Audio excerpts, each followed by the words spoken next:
Bruins, Revs, and Patriots. Touchdown, Patriots. Boston's home for sports is 98.5. The Sports Hub, Easley Media Group Station. Sports Hub headlines.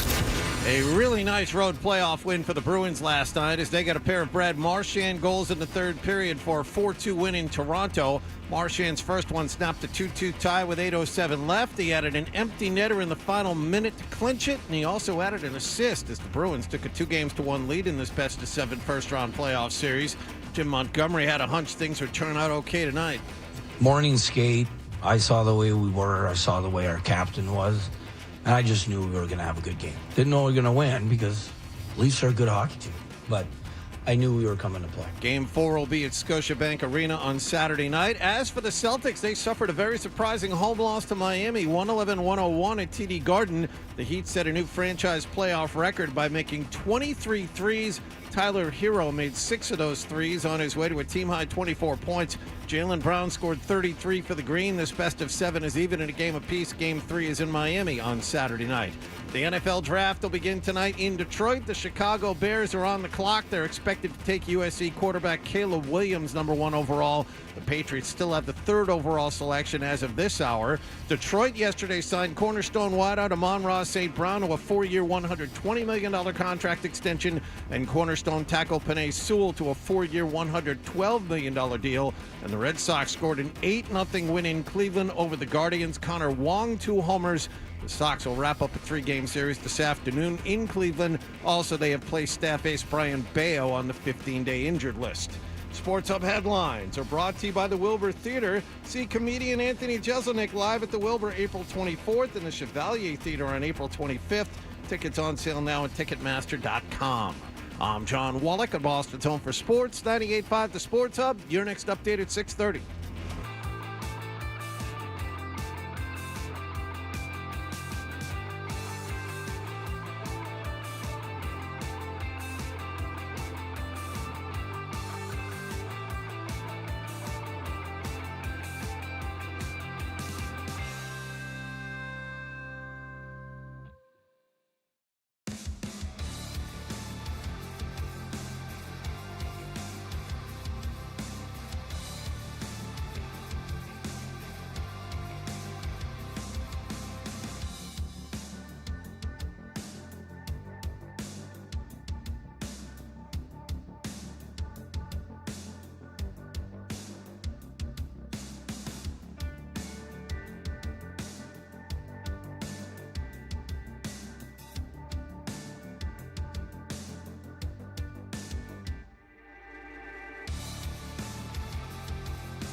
That one's got a big booty, man. Hey, we are Toucher and Hardy. We are in the Town Fair Tire Studios. Good morning. Good morning. This hour of our show is brought to you by FanDuel Sportsbook. Make every moment more with FanDuel. 617-779-0985. You can watch us on YouTube every morning. Go to YouTube and search 98.5 The Sports Hub. Subscribe, because then we get on a big algorithm. All right, so you know how New York is a city of stars. I just was looking at Instagram right before we went on the air, and they have who was at the Knicks game in Madison Square Garden. So you have Ben Stiller. Yeah. Mm-hmm. Then Judakis. Okay. Judakis. Now, don't say in my ear I'm wrong. It's Judakis. I'm looking at it. I don't know who that is. He's an old rapper. Okay. You have CC Sabathia, of course. All right. Mm-hmm. All right. You have Action Bronson, who, of course, everyone knows. You have, and then the Wallows, which are 3 boys. They're the Wallows. And they're standing on the court getting their picture taken. The Wallows. Okay. The city that never sleeps. Wow. The Windy City. New York, New York. Get a slice and see the Wallows. Then Wallows. Benedict Wong. Huh? How about Benedict Wong? Everyone? No. He was there. They showed him. Connie Britton. Connie Britton from Spin City. I was going to say, it sounds familiar. No, she was on Spin City and she was on Friday Night Lights. Connie Britton's a bit of a star. Kenan Thompson. Okay. And Doc Gooden. So there you go. Oh, Benedict Wong was in the movie Doctor Strange. Sure. The movie that we all loved and that everyone remembered, Benedict Wong from Doctor Strange. Doctor Strange, that was the movie whose preview was just CGI chaos. Nicholas, the phone's ringing. Nicholas, Jesus Christ. I would like to take phone calls during the show, but it really is true. Nicholas doesn't look at the phone. Okay, I'm going to tell you 2 movies I've seen that I know Benedict Wong from, and therefore I do know who he is or what he looks like. He was in Prometheus. Yeah. He is one of the guys who stays on the ship wisely. Yeah. And he was also in the movie The Martian. Yes, he was one of the scientists. I remember that guy. Yeah, again, if he was at a Boston game, we would have been like, oof. But Steve Pagliuca, who is the owner, I guess, for the Celtics, that's like the cool one, like the nice one, like the one that's like kind of the jokester. Mm-hmm. See the jacket he had on courtside last night? Yes, I did. And they're auctioning the jacket off. So if you didn't know, and we'll get into all show, the draft, the Celtics, the Bruins, it's all sports today. We're doing an all sports show today. But Steve Pagliuca had this ugly Celtics jacket on that was, of course, worth a lot of money because it was ugly. And they were showing him with it on, and they weren't making fun of him. I mean, Gorman said he'd never wear it. Mm-hmm. But they were saying it's going to be auctioned off for charity, which, okay, fine. Say it's a designer I don't know about, and it's like the greatest clothes of all time, and I just don't know what's going on. I accept that. But why would I want Steve Pagliuca to have worn it to a game? Like, wouldn't you have just assumed that no one had ever worn it?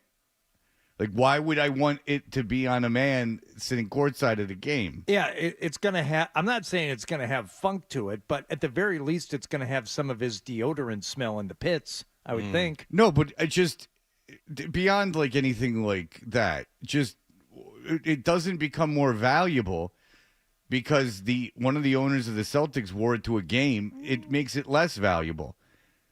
You know, if you go to a store, if you go to a consignment shop and buy something or the Salvation Army, something that was lightly used, it's less money than something that's brand new. This is something for charity that they were doing. Yes. Yeah, okay, so I saw the jacket last night. I heard them talking about it, and I don't want to do anything to take away from any money that the charity could raise, but I would question the value of that item regardless of who wore it or when.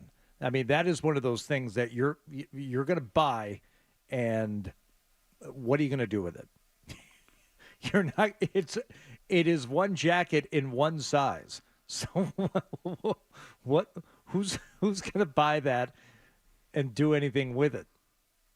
My point is, why would Steve Pagliuca?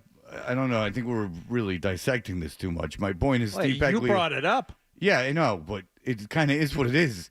Again. Forget it. I don't know why you had it on. I just think that to let people know that it was being auctioned. Yeah, then show it like in the back. I mean, there's other ways to show it than having someone wear it at a game. Put it on a table in the causeway there. Put it on a hanger and just hang it up in the concourse. Yeah. Why not? Take a picture of it. I mean, They showed it on TV. It wasn't in the concourse.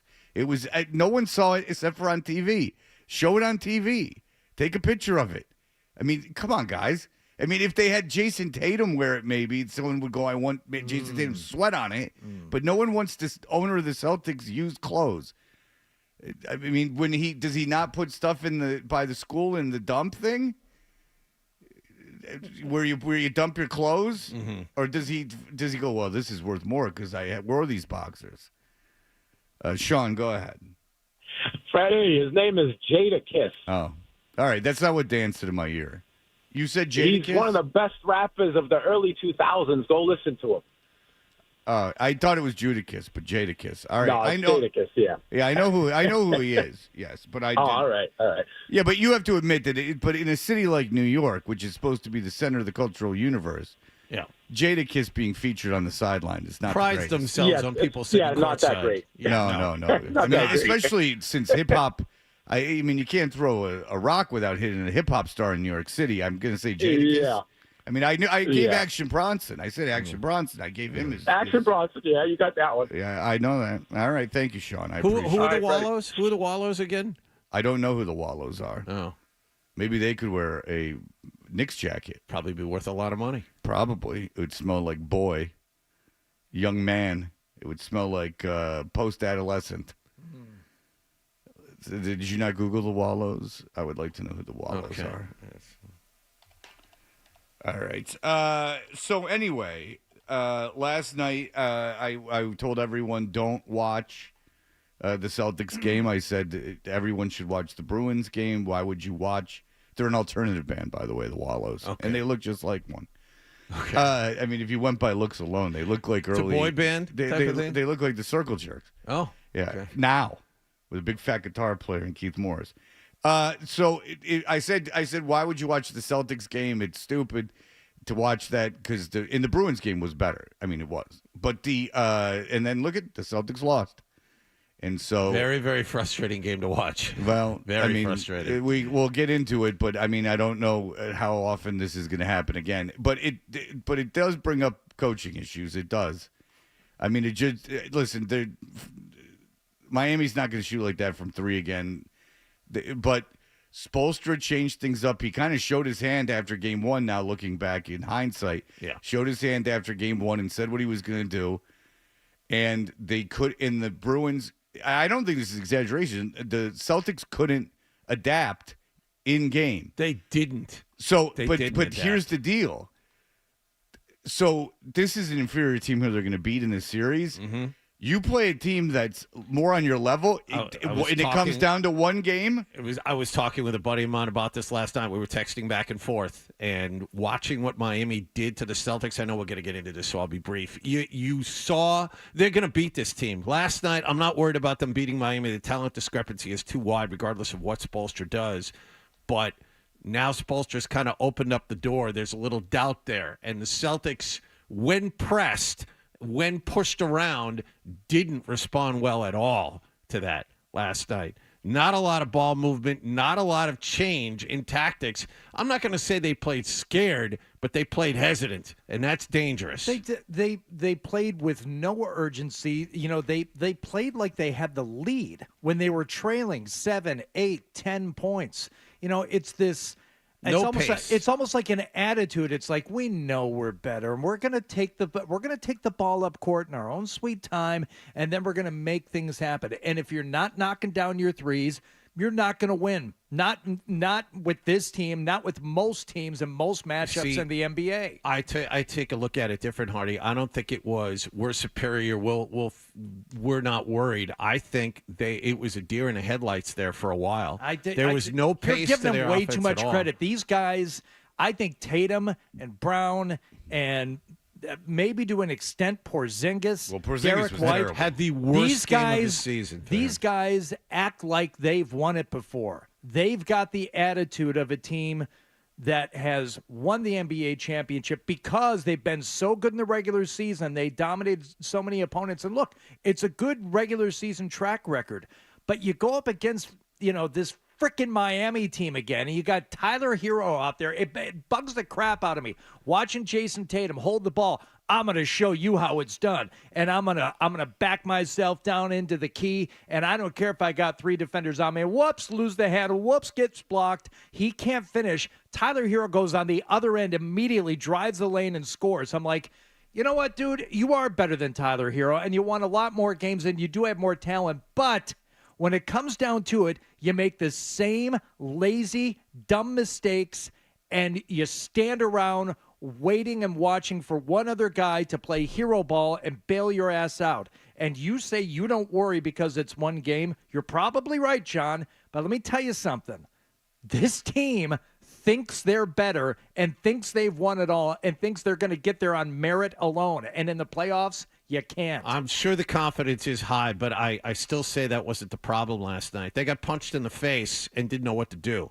That's what I think it was. What does that mean? It's a metaphor that I don't understand. They were, all right, they didn't literally get punched in the face, I know, but but Miami what's was the metaphor? very, very physical with them. They didn't back down. They were very physical with them. They covered the Celtics never got into their offense. So much of what the Celtics do, and there is some isolation stuff with Tatum. You're right about that. But is ball movement, drive and kick. The idea is to touch the paint, kick out for a three. They didn't take any threes last night. I think the number of threes they took was among the bottom 5 attempts for one game all season. They were completely taken out of their offense, and they didn't know what to do. They weren't able to adapt to it. And now let's go back to what Fred was talking about. That is partially a coaching issue. Oh, yeah. So Absolutely. I don't think it's an overconfidence. I think they got blindsided and weren't able to adapt. That's different. This is undebatable. Is that Miami changed the way they played in this game? That not the attitude or that all could be very true, but it probably is. But I'm not talking about the attitude or the pace or anything. They changed the way that the strategy of the game. That Spoelstra said after game 1 we're not going to take 53s. Well, they took 43. And so he came out going, we're just going to rain threes. If we're going to win this game, we're just going to take threes. He was lucky they all went in. And, yes. And 53% of them went in, and they won. However, the Celtics were not able to adjust a lot of those threes. Look, I didn't watch every second of the game because I watched the entire Bruins game, but I even heard Scalabrine talk about, like, wow, there are too many open looks. There's too many open looks. And this is third, fourth quarter, because this is when I start paying more attention. Right. Third, fourth quarter, Scalabrine's saying, look, this is like, okay, he's open. And they're taking open threes, which means Mazzulla, if coaching means anything in the NBA, and it must, and if X's and O's mean anything in the NBA, and it must. This time of year especially. They took an inferior team. Spoelstra came up with a game plan that the Celtics could not adjust to. They couldn't, and they lost to an inferior team. Fine, they're going to beat Miami. There's no question. They're just too much better. But if they're playing a team that is more talented and that can win some games legitimately, and they make a change, and the Celtics can't figure it out during a game and can't figure out how to challenge it, that's a game they lose. That's the main concern. And I agree. That's the main concern I had coming out of last night. They're going to beat Miami. They may even beat Miami in 5. That's sure. just I how bet you it goes. they do. But they're going to probably play Cleveland next. Cleveland's given them some problems in the past. You remember the great Dean Wade game, Hardy, where Dean Wade went off in the fourth quarter and Cleveland came back from down 22 in the fourth quarter, or 30 in the fourth quarter. But whether it's Miami or Cleveland, if you get down to crunch time in some of these games, and last night the Celtics were trying to dig themselves out of a hole by playing that ISO ball and just not, as you said, touching the paint and kicking it out. They do the same thing in tight games at the end. They tighten up, and to the coaching point, I think Spoelstra comes in with the strategy and the tactics to implement the strategy. I'm sure the Celtics had a strategy last night, but they don't have the tactics to implement it. If their whole strategy was to not go outside and to win the game in the paint and to go down low, they didn't know how to do that. There were 5 guys standing around the perimeter for a lot of the second half. Best strategy in the world won't do you anything if you tactically don't do the things you need to do. I know why they were isolating Tatum, because there was times he had Robinson on him, and there was times that he just was going to win a one-on-one matchup. He had Hero on him. I saw it too, but Scalabrine also said it during the game. Stop hunting for matchups, because ball movement is what wins games for this team. A historically good offense moved the ball exceptionally well. I'm more concerned about the way they defended. That they couldn't. That it became obvious that Miami was just going to take threes. My problem. You see, it's interesting. My problem is on the offensive end of the floor. It got so good for Miami. They were contesting threes, and Miami was still making them. Hawkes made a couple of ridiculous ones late. I know, but there were open threes even late in the game. I mean, they should have just realized. I mean, you saw the offense they were running. They had 3 guys standing on the sideline, and then Adebayo on a block, and then that's something else too. That Porzingis was lousy at both ends of the floor. I mean, Bam Adebayo's offense is to make that mid-range jumper from the lane or on the other side, and Porzingis and even Horford could not move him off his spot. That was a big problem. It really is kind of gross that, for once you're the best team in the league. You should have a first-round sweep against the 8 seed who is without their best player. And what do? You drop game 2 at home. Like, good it's grief. awful. Okay, Last night all was right, that's the thing. keep fiddle-effing around. See what happens. If you want to win a championship, every extra game you have to play is another pain in the ass for you, especially with Porzingis, and who knows if he can stay healthy. You and need as much rest between series you need as as much possible. rest as That's you can true. between series. So not ideal. With but Horford, yeah. I'm you not. do. I mean, they're obviously not going to lose this series, but this is Dangerous for later, yes. Yeah, this is not a good sign for later. All right, we will get into all the highlights and everything. We will talk about the Bruins. Today will be a very sports-heavy day, as the draft is tonight as well. We'll be right back. You're listening to Toucher and Hardy on the Sports Hub. Hey, it's Dan O'Brien for DraftKings.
Up.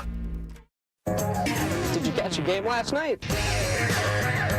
There were two games running concurrently last night, and I thought that there was only reason to watch one, and look at me. A silly goose. Wrong again, Fred, because the Celtics lost, which means that they're a topic of discussion today. We even had a debate whether to have a Celtics guest on today, and I said after the show, I said, maybe we should. We're going all sports today.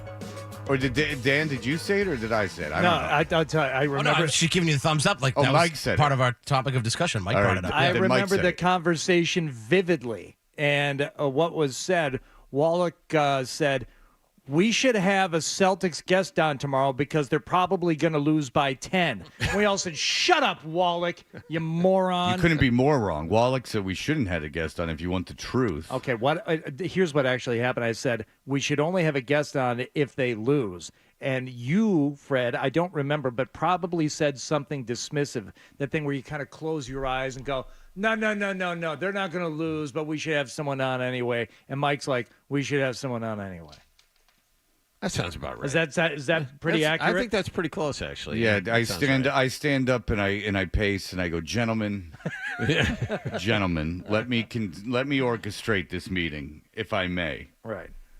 Because I'm never texting or doing anything else during the meeting. All right, so nonetheless, we do have a guest on it. So look, and that's the way it's going to be with the Celtics. If they lose in this round, then there's a lot to talk about. If they don't lose, then there's really nothing to talk about. But it's a dealer's choice, Hardy. What do you want to talk about right now? I mean, let's give a little credit where it's due.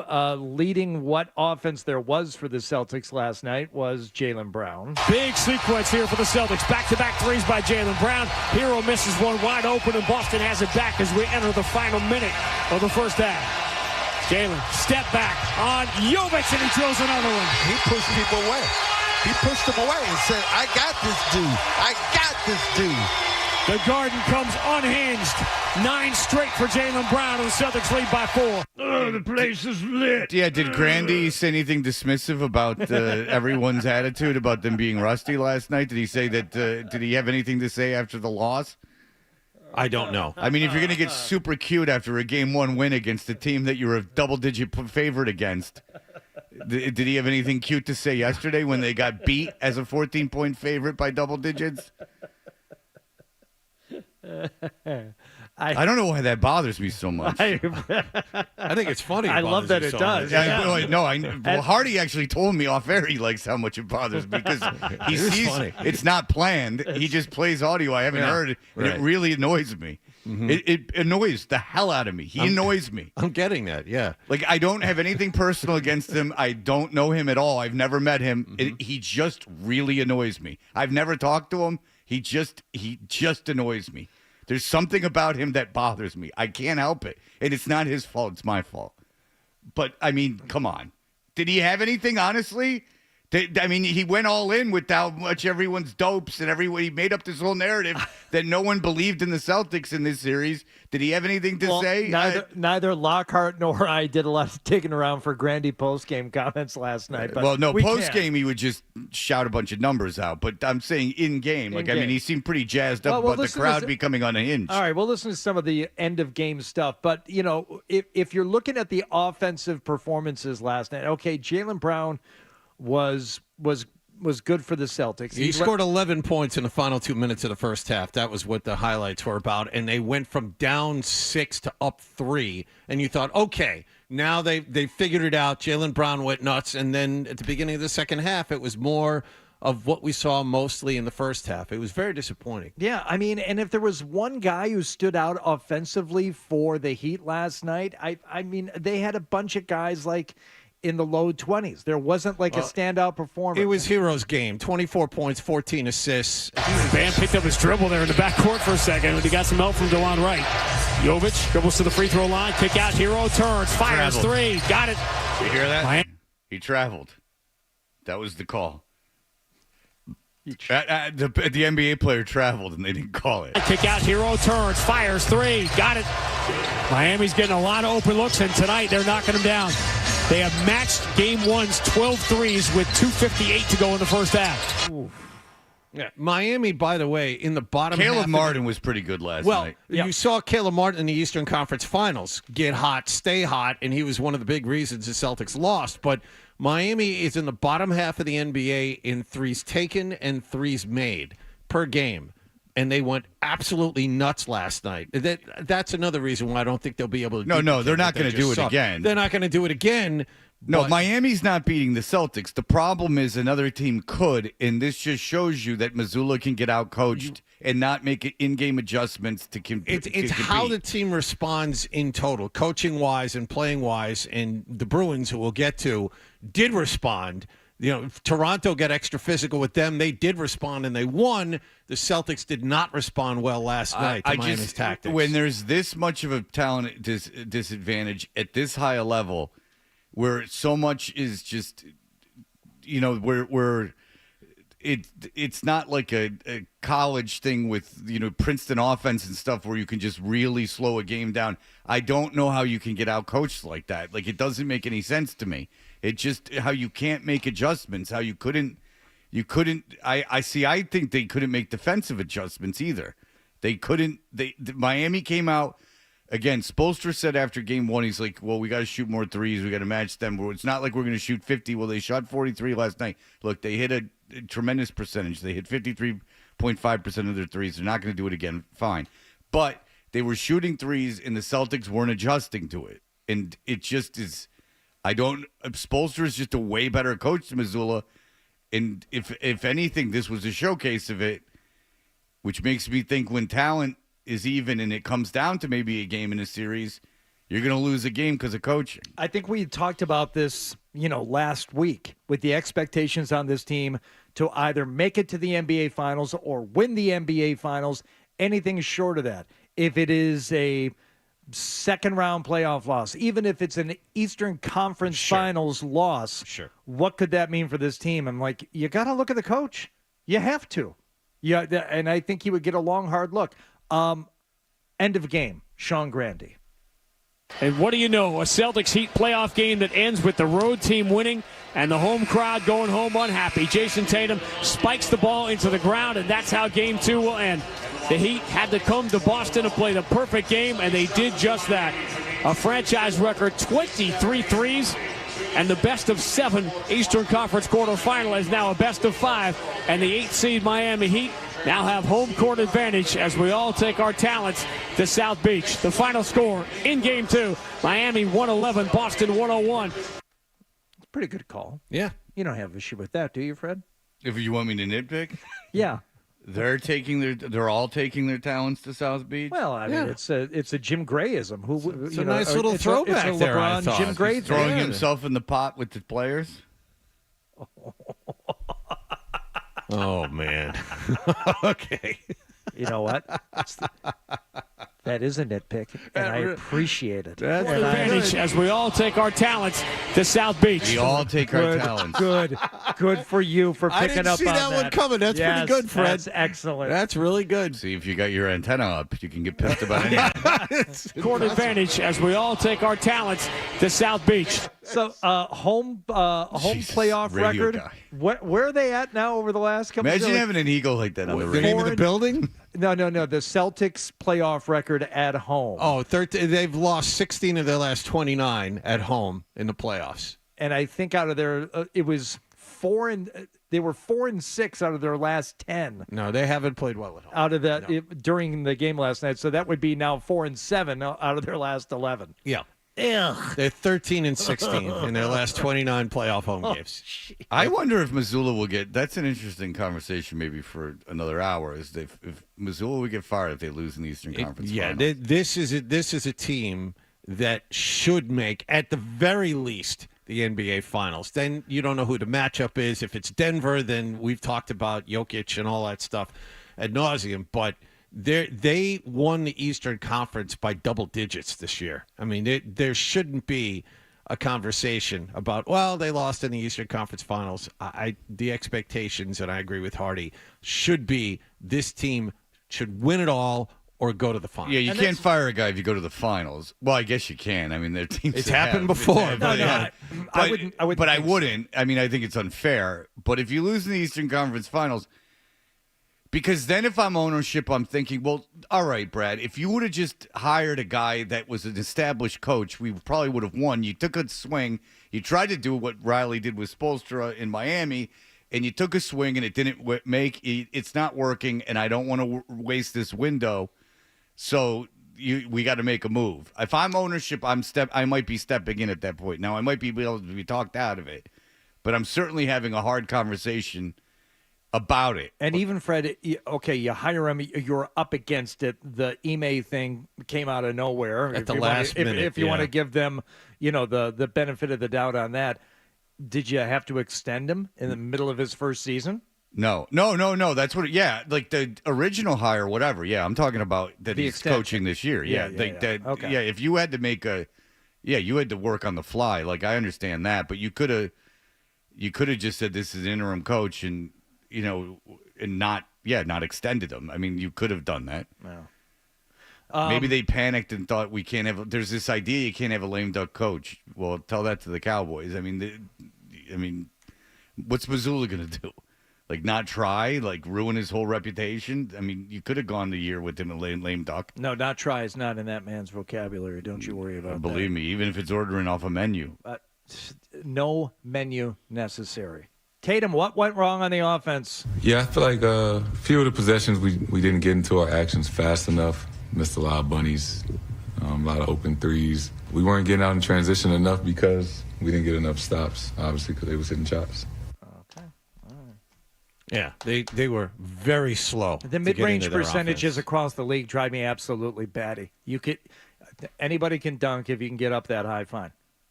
Anybody can shoot a three now. You have to be able to shoot three-pointers to make it in this league. How are you in the 12 to 15-footers? Oh, nobody makes those. Well, no one attempts. The other part of it is, other than Bam Adebayo, no one attempts those. Well, the Brad Stevens drill that we heard about is that Brad in practice, when they were like scrimmaging or whatever, you got a point taken away if you took a shot like somewhere like between the free throw line and like the low block or something. Like if you or the 3-pointer in one of the blocks, like if you like he wanted you to take 3-pointers, like he didn't want you to take mid-range jumpers. Right. The goal in the NBA is to either shoot from the paint or shoot from outside the 3-point line. That's it. That's what you're supposed to do. And again, Adebayo is a master at it. DeMar DeRozan, very good at mid-range, but he has had to add the 3-point shot to his game.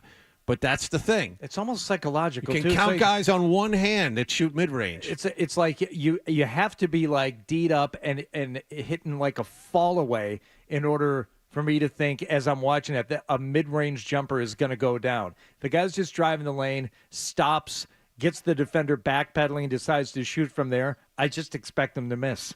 Yeah, they don't practice it, and you're not going to get fouled like that. If you go to the basket, you're most likely going to get fouled, or at least you're going to put your palms in the air and complain. Everyone in the NBA is the worst actor. Like they all just copied each other's mannerisms. Like if we were in a workshop, like a theater workshop, and I said like express aggravation, you put your palms in the air, and you went, yeah, I'd be like, okay, you're the worst. Like let's tone it way down. Mm-hmm. There was a point where Tatum and Holiday were going to a ref. I mean, it happens in every game, but it was funny. Just Tatum and Holiday were both going to a ref after the whistle. So no one does that in real life. Listen, negative Nancy. Why don't we talk about a local team that won last night? No. Why don't we do that? All right. North of the border, even. North of the border, where the scarves stay on all spring long. We will have that for you in just a moment. Here are the headlines. Sports Hub headlines. Let's start with the Celtics. They lost to Miami at home last night, 111-101. That best-of-7 first-round playoff series, even at a game apiece. Game 3 down in Miami Saturday night. Bruins won in Toronto 4-2. They take back home ice advantage. They lead that best-of-7 first-round playoff series 2-1.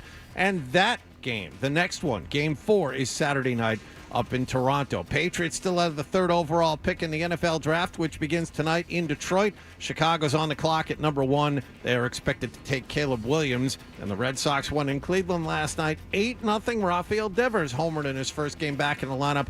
Connor Wong added a pair of homers in the victory. Same 2 teams again this afternoon in Cleveland.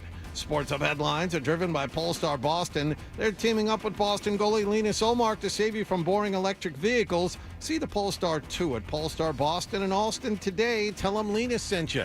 I'm John Wallach at Boston's Home for Sports, 98.5 The Sports Hub. Your next update at 7 o'clock. This is Charlie McAvoy.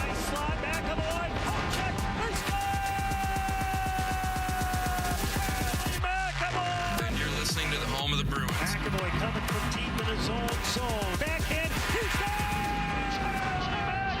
98.5 The Sports Hub.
with Toucher and Hardy on 98.5 The Sports Hub.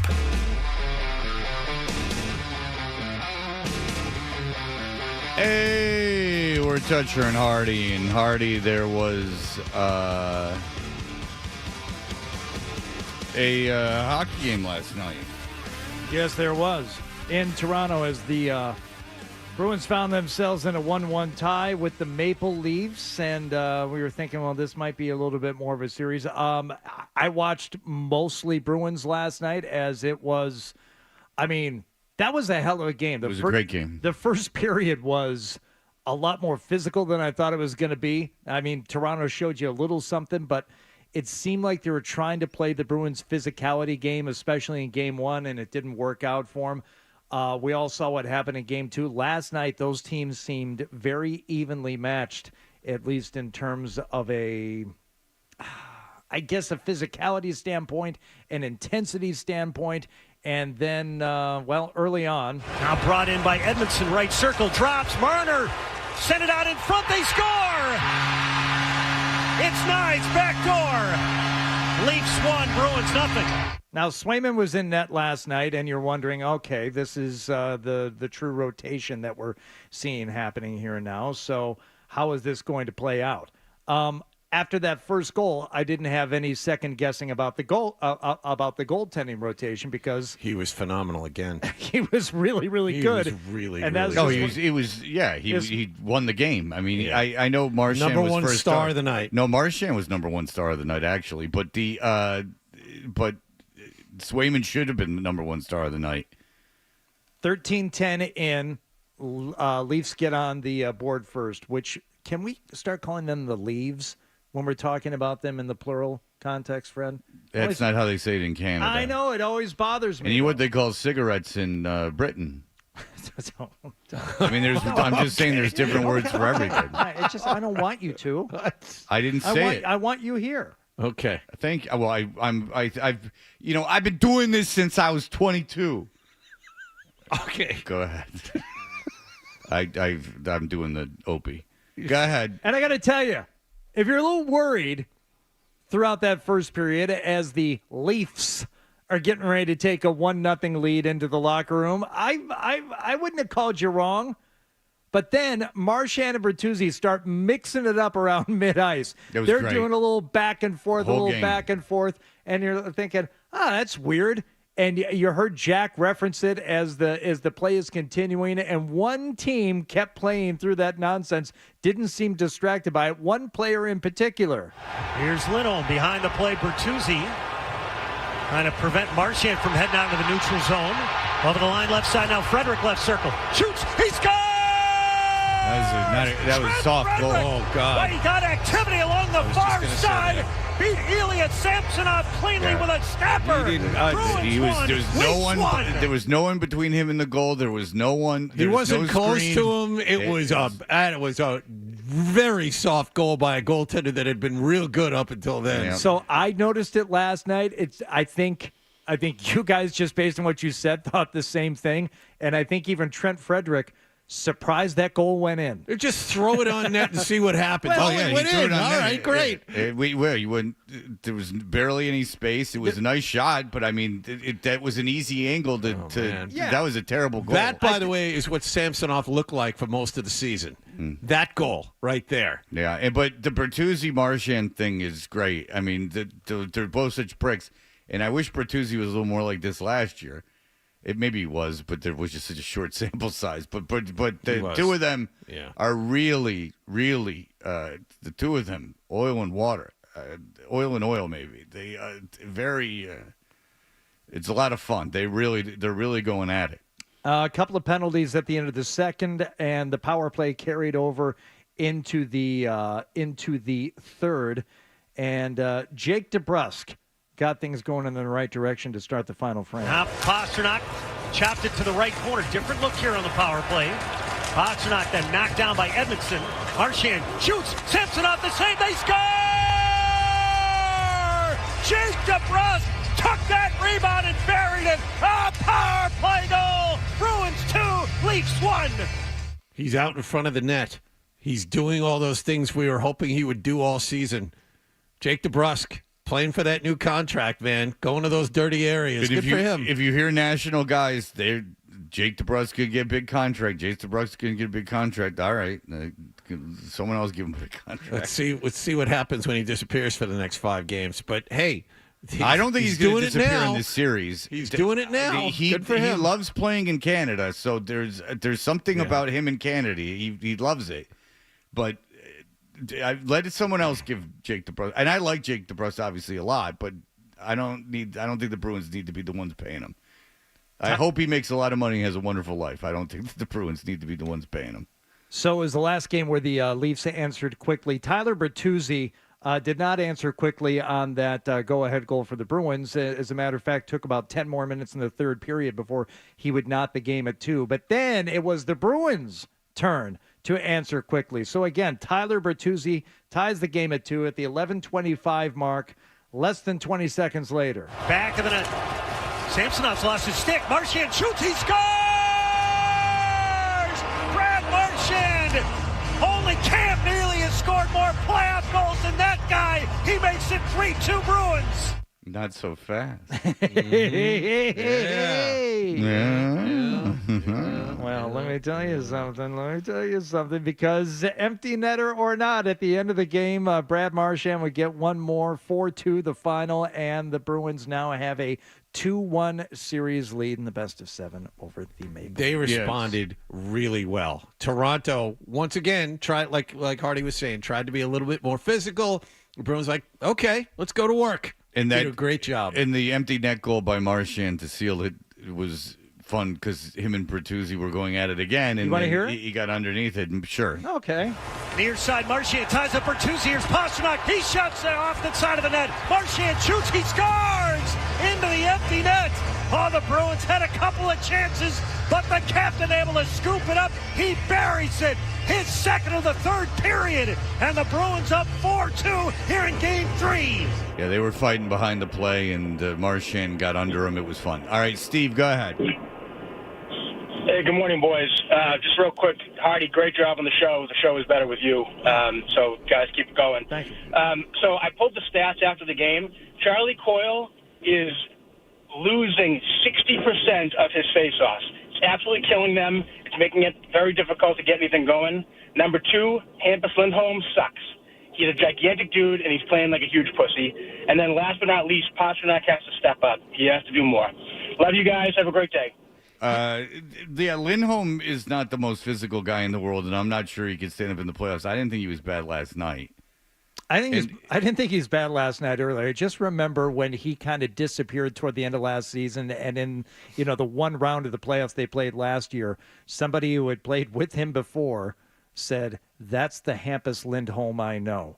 Not the guy that showed up in Boston and was like, "Wow, Hampus Lindholm, he's better than I thought." No. Someone said, "There he is. That's the real Hampus." You got to see it last year, and I didn't think he's bad either. And I think he's wonderful in that sitcom send-up commercial, Fred. Did you see that thing last night? Where he's sitting at the table? I hadn't seen that one before, where they're pretending they're in a sitcom and he's I actually enjoy that commercial. You probably do. When they have the mascots live in the house? No, it's... the one with Jack Edwards with the mascots I thought was a clever commercial. Yeah. No, it's like a sitcom send-up, but the mascots live in the house. I thought it was well done. It's a different, different version for the same company, yes. Okay. Yeah. I thought it was all right. Why you got to crap on everything, Hardy? Why don't you be more positive? That's right. Either that or do a really creative nitpick. One or the other. You asked, you played me something. I admitted I was nitpicking, but you said you wanted to hear it. It was impressive. Fred, don't complain when you ask. Who's complaining? That was a very good nitpick. Did we not both compliment you on that? That was exceptionally creative. I told you it was nitpicking. You said you wanted to hear it. It was good. No apology. As nitpicks go, that was really I don't know why impressive. Grandy annoys me so much. He just really annoys me. I don't know why. It's not his fault. It's just he annoys me. I don't know why he said that there was a narrative that there was. I don't know why he feels like it's him against the world. Like, I don't know what that is. Like, he's the champion of something so righteous. It's not like he's, defending the Israeli It's a very like hostages or something. I mean, he's talking about a basketball team. It's a very peak Patriots-like attitude. It's like no one thought we could do it. Everyone thought you could do it. All you do is do it. All you do is no one thought we could win. You won an unprecedented amount of times. This is, everyone thought we'd be. I don't know why. I know why it bugged me. Everyone thought we'd be rusty. Like, just shut up. It's unnecessary. Like, no one thought that. Like, why do you have to? What? You're not on the team. Tip.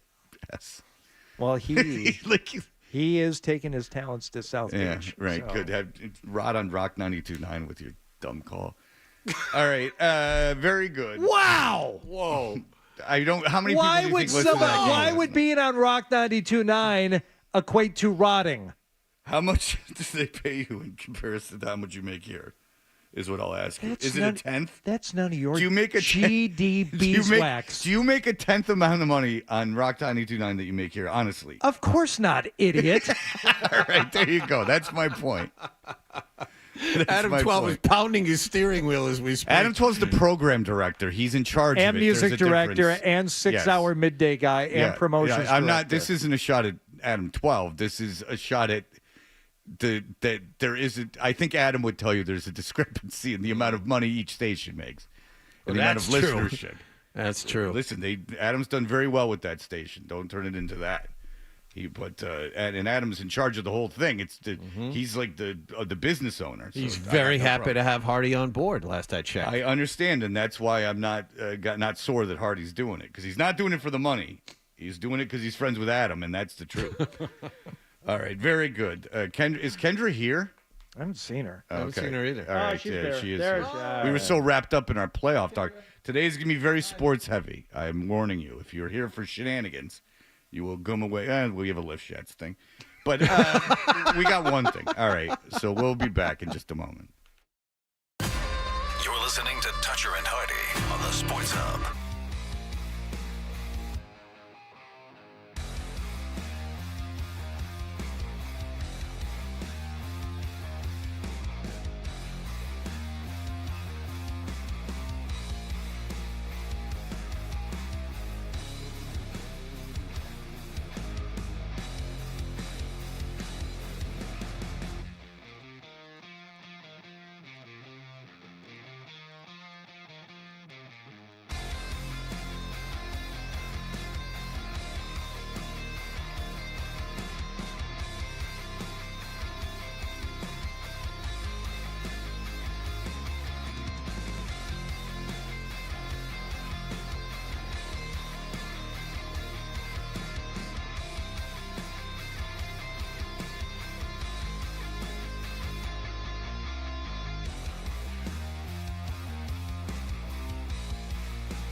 Toronto in a 4-2 win over the Maple Leafs at Scotiabank Arena. Brad Marchand scored the tie-breaking and game-clinching goals in the third period for the Bruins as well. They took a 2-1 lead in this best-of-7 first-round playoff series. Game 4 is in Toronto Saturday night. Celtics, meanwhile, suffered their worst home loss in almost 3 months last night. They fell to Miami 111-101 at TD Garden. Jason Tatum saw the Heat make a franchise record 23 three-point shots. For the most part, our effort wasn't like we weren't playing hard or connected. There were some missed opportunities, I would say, that we wish we could have back.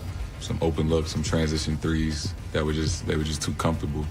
Take your hat off to them. They hit some shots tonight. Tyler Hero led 5 players in double figures for the winners with 24 points and 14 assists. Jaylen Brown scored 33 points. Tatum added 28, and everyone else scored 40 for the Celtics. This playoff series even in a game apiece. Game 3 is in Miami Saturday night. The NFL draft begins tonight in Detroit. Patriots still have the 3rd overall selection. The Detroit Lions signed cornerstone wideout Amon-Ra St. Brown to a 4-year, $120 million contract and Penei Sewell to a 4-year, $112 million deal. And the Red Sox got a pair of homers from Connor Wong. They won in Cleveland last night 8-0. They'll play the Guardians again today. Sports Hub headlines are brought to you by the 99 Restaurants, where every Thursday it's trivia night. Head over to the bar for great drink specials, 6 packs of bone-in wings for just $4.99 and a chance to win great prizes. You gotta love the nines. I'm John Wallach at Boston's Home for Sports, 98.5 The Sports Hub. Your next update at 7:30. Listen to it, laugh at it, get mad at it, agree with it, argue about it. It is Boston Sports. Boston Sports. And it is all we do. 98.5 The Sports Hub. In the office, in your car, in your footy pajamas, this is how Boston sports fans start their day. I bet you're just jealous. Dutcher and Hardy on 98.5 The Sports Hub.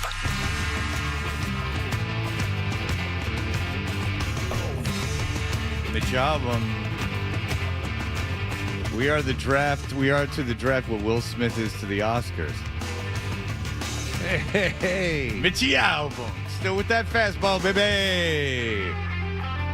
The Lions went nuts in free agency yesterday. So keeping their own guys, not in free agency, but keeping their own guys. And so I went to the Free Press, Detroit Free Press, and since Hardy is also from Detroit, I just looked and saw Mitch Albom said Detroit hosting the NFL draft. Now we know things have changed. And he's got some pithy little fun. Are there some throwbacks to a time gone by? That let's address the elephants in the room. Russ Thomas, Chuck Schmidt, Matt Millen, Martin Mayhew, Bob Quinn.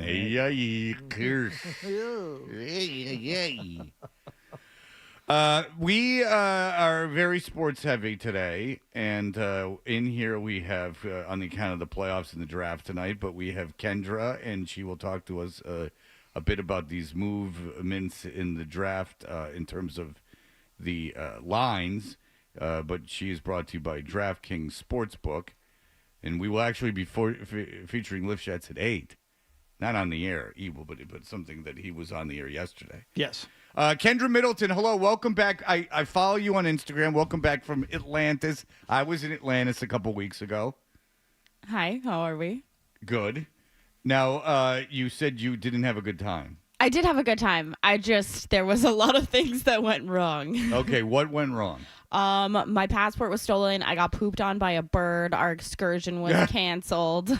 Okay, so all right, so how did we were discussing this after the show. So you were a topic of conversation. Oh. How was your passport stolen? Yes, and can I just bring up why we were confused? Yes. Because you said and I'm paraphrasing your tweet, but tell me if I'm getting the gist of this wrong. You said my passport got stolen, and I got so mad at the girl who stole it that she gave it back to me. Yeah. So this hey, you give that back. Many more questions than it answers.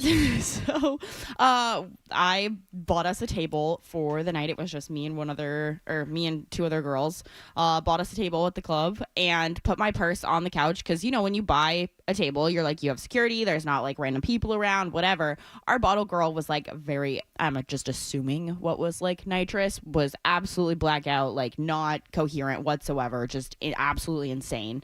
And I put my purse on the couch, went to go up to our room later that night, and my passport and our room keys were missing out of my bag.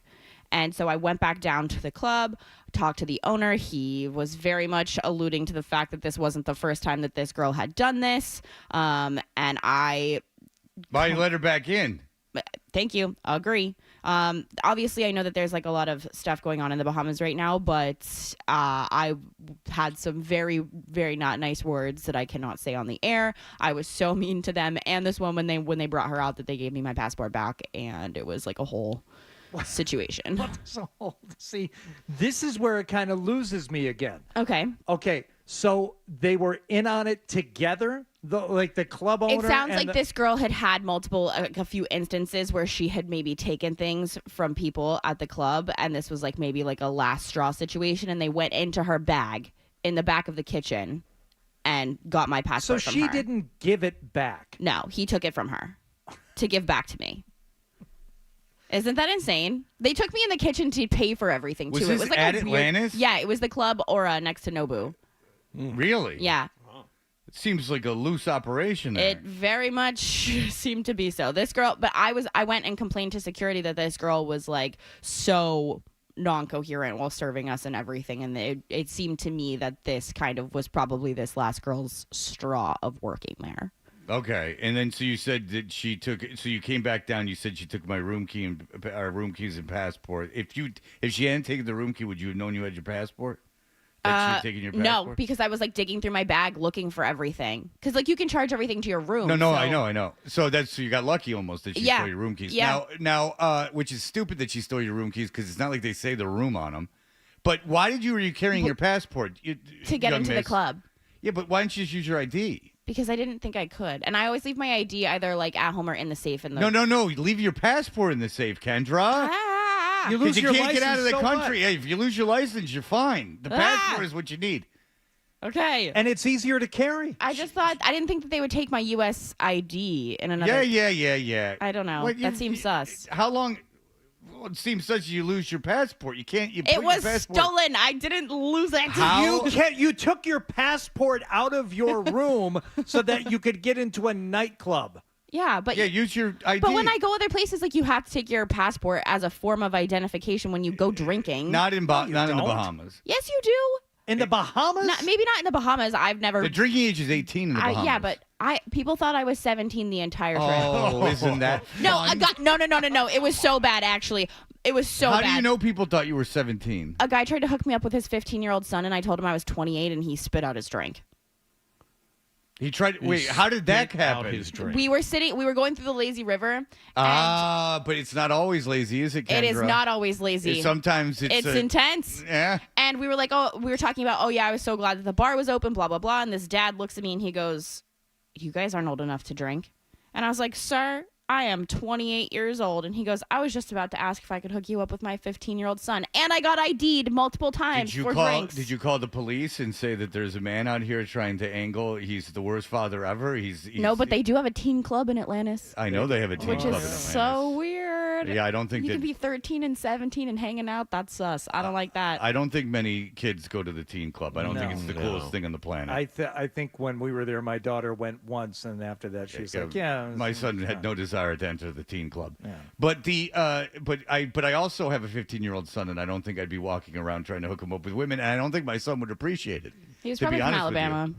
Do you think he was a cruise ship guy? No. You think he was staying at Atlantis? Yeah, he had a wristband.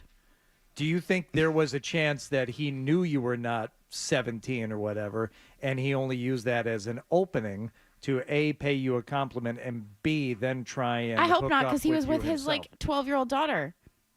They were sharing a tube. Seems like it seems like a guy who's pretty loose with what he was thinking about. All right, next topic. So, but you got out of there and you got your passport back. Our excursion was canceled, which sucked, but having nice weather for a couple days, incredible. Right, and so now down to brass tacks, you were posting a lot of things from the Bahamas. Everyone loves Kendra Middleton on Instagram, but I can't wait for all my trolls to come out after this. Oh, who cares, Kendra? Look at what Tony P. That's right. Put You're yourself to that king. level. I don't think Tony P. Kendra had texted me. She's like, Tony P's at the F1 racing place. And I said, okay, everyone, let's relax and compose ourselves. And she goes, I don't know if it's him. He's there with Davis Clark, who I could care less about. And then she's like, Davis Clark. And I go, all right, do you want to marry the guy? Like, are you overwhelmed with feelings of not only lust, but love? Yeah. Then it's Tony P. And she's like, I don't feel that way. I go, it's not Tony P. And then she goes, well, he looks like Tony P. I go, they all look the same. They all look the dress same. like little old men. Yeah. They all dress like your dad. This guy was there in a gray button down with a sweater vest over. Yeah, they dress like dads. Yeah. Like And Tony F1. Yeah. Which is why I was like, all right, it has to be Fred's man crush. But it wasn't. No, Tony P reached out to me. I didn't like it. He got too close. Like, it's too close to the sun. I don't need Tony P in my life. Let me watch. So you're from a over. distance. You guys broke up already? No. I never wanted we to were be never a part of together. it. That's the point. Fred always wanted to keep the It's distance. like marrying the porn star. I wanted to keep, I like watching the porn star. I don't need her drama I'm and so everything. sorry, Fred. Well, what are you going to do? Except for Saugus' own. Taylor. That's a little different. Tyler Faith. Yes. Oh, I love Tyler Yes. Faith. Oh, Met her She nice, does nice woman. a lot of MILF work. Yep. Lives in New Hampshire now, though. Oh, so it's New There's Hampshire's a porn own star Tyler that lives in Faith. New Hampshire? Yes, Yeah. and isn't that funny? Why wouldn't a porn star live in She New made Hampshire? out with Nick's dad. Not the Remember that, Nick? sexiest place. Nick, It's a nice remember when set. porn star Oh my Tyler God, Faith no. made out with your dad at our event? Saugus' own now of New Hampshire, Tyler Faith. Oh, Yes. yeah. If you follow her on Instagram, I was she witness. dances- I was witness to this. Yeah, Yes. Nick loved it. Nick was a Gemelli. huge fan. Now, they didn't leave together. Is that but real? That's absolutely real. We did a Manhattans and Meatballs event with his dad. It was at Hurricanes. It was right next to the Garden. Yep, I remember and that. Tyler Faith was there, who we all love. And Tyler Faith, Gotta look her up. I haven't seen her in. Go right I ahead. haven't seen her since that event. She's on Twitter, Instagram. Check her out. But she's big porn star, Yep. and I am not familiar with her She was work. having sex with. She's been in the business a very long time.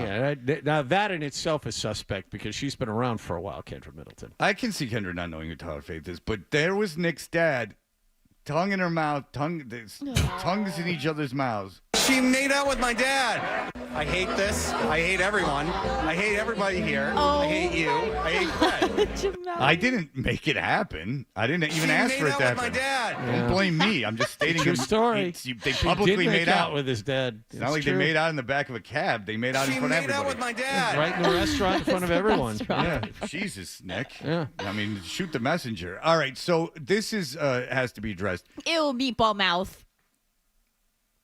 Okay, so What happened? What just she's dating a happened? guy from Subway. Oh. So, okay. all right, Kendra. No, I was saying meatballs and Manhattan's gross. Kendra, we get what you're saying. All right, so you put some photos up from the Bahamas, and here we are looking at your photos, and you have made a point of crossing out your feet, like you put Blurs or whatever, like it's Scribbles. Yeah, scribbles. It's not like a Photoshop situation. It's a very hasty. It's much more low rent than that. Yes. Yeah. But why, Kendra, do you block out your feet? Because anytime I ever post myself with sandals on or something, people lose their minds. So I thought that would be best. And then I posted some photos of me at the beach. And obviously people don't wear shoes at the beach. And I let the dogs bark and people got weird about it. I used to put like emojis over my feet. And I was like, I can't do that at the beach. That's weird. Even though like this is probably what I should do. So you'll be in like a bikini and people will be focused on your feet. Yeah. So feet people are I had a guy yesterday comment on my photo with a wife and two children in his profile picture, say that he wanted to be reincarnated as a pair of my socks. Yes, people get real weird about the toes. Does that bother you, though, that the guy says he wants to be your socks? Honestly, does that bother you? I'm not telling you if it should or not. Is that like offensive to you? It's not offensive. It's more so just let me have toes and exist. Well, that's the thing is that, so you would say, like, out of the comments that you get, like the sexualized comments, feet are the 1,000% feet are the number one Isn't comment. that interesting? Yeah, it's never like anything normal. It is always my toes. Isn't that interesting? It's like, isn't that really, for real, isn't that fascinating? Fascinating. Like something I'd never consider, ever think about. You could be missing 3 toes. I honestly really wouldn't care if a girl was missing toes. But yet, a woman can be in a bikini and posing for photos, and men are, they gravitate towards the feet. Now, is that a blessing or a curse for the man, do you think?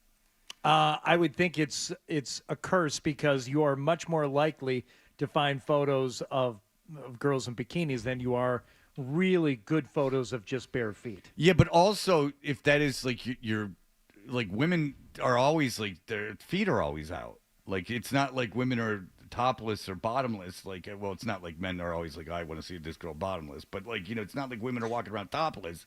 So there's a bit of mystery, but like feet are constantly exposed. Yeah, see, now I feel bad for Kendra because if this were me and I were posting bikini photos online, I'd be like, check this out. And all people wanted to talk about were my feet. I'd be like, well, what's wrong with the rest of this I'm showing? Well, I wasn't really posting like a thirst trap, to be fair. It was more so just me hanging out. But no, you're posing in a bikini on the beach. So that has to be. That's how you weren't. Is that how you hang out? At the beach, yeah. Bikini pose, standing alone on the sand? Yeah. I mean, yeah, I did take those pictures, but that doesn't mean that they need to You don't have a book? You don't have a transistor radio? You don't have a can of Diet Coke? But do you think that I'm going to be like, hey, I'm reading a book, take a picture of me at the beach? That is Party, just because you can't take beach pics, don't hate on me. That's a bikini pose. That's not a hangout pose. But I'm not going to be like, hey, I'm reading my book on the beach. You want to take flick me up real quick? Do you think that any women like hear the like will get like a foot thing and then be like, I really like this guy? Like, also, when was the last time a guy posted a picture at the beach like with himself, which guys do, and everyone was like, thirst trap, you wanted that? I mean, good point. I don't. Yeah, sure. Listen, I'm more interested in the feet. The guy.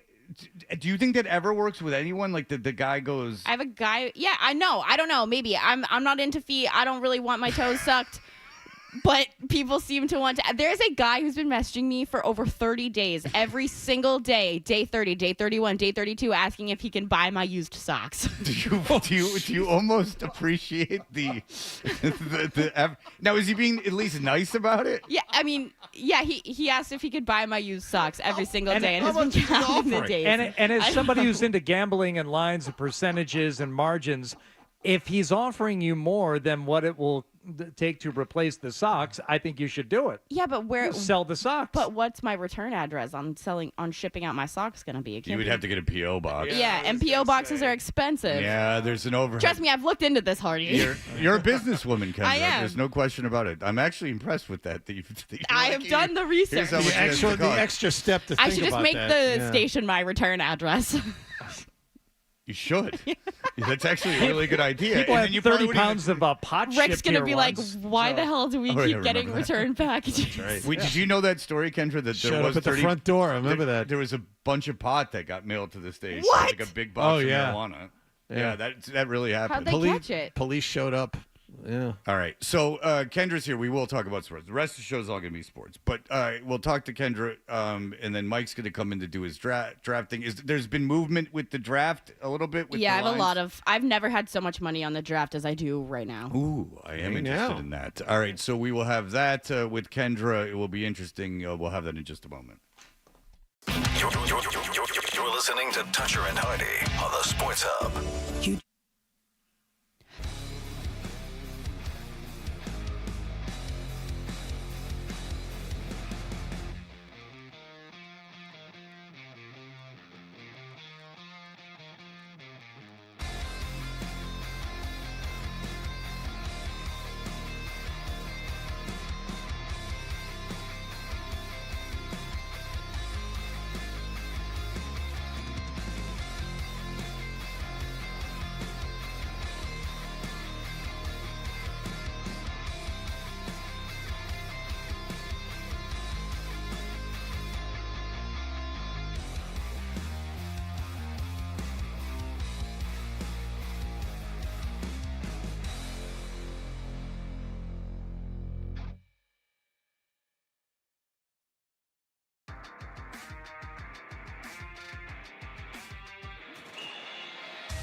in the guys behind the scenes. There is no worrying if you're going to get the hook or if you're going to start the next game. No, you know when you're starting. Swayman game 1, Hallmark game 2, Swayman game 3. Jim Montgomery rightfully backed up his goaltender and his performance last night. Swayman wouldn't have changed the outcome of that game last night. Duluck and Bertrand, weekday mornings at 10 on the Sports Hub.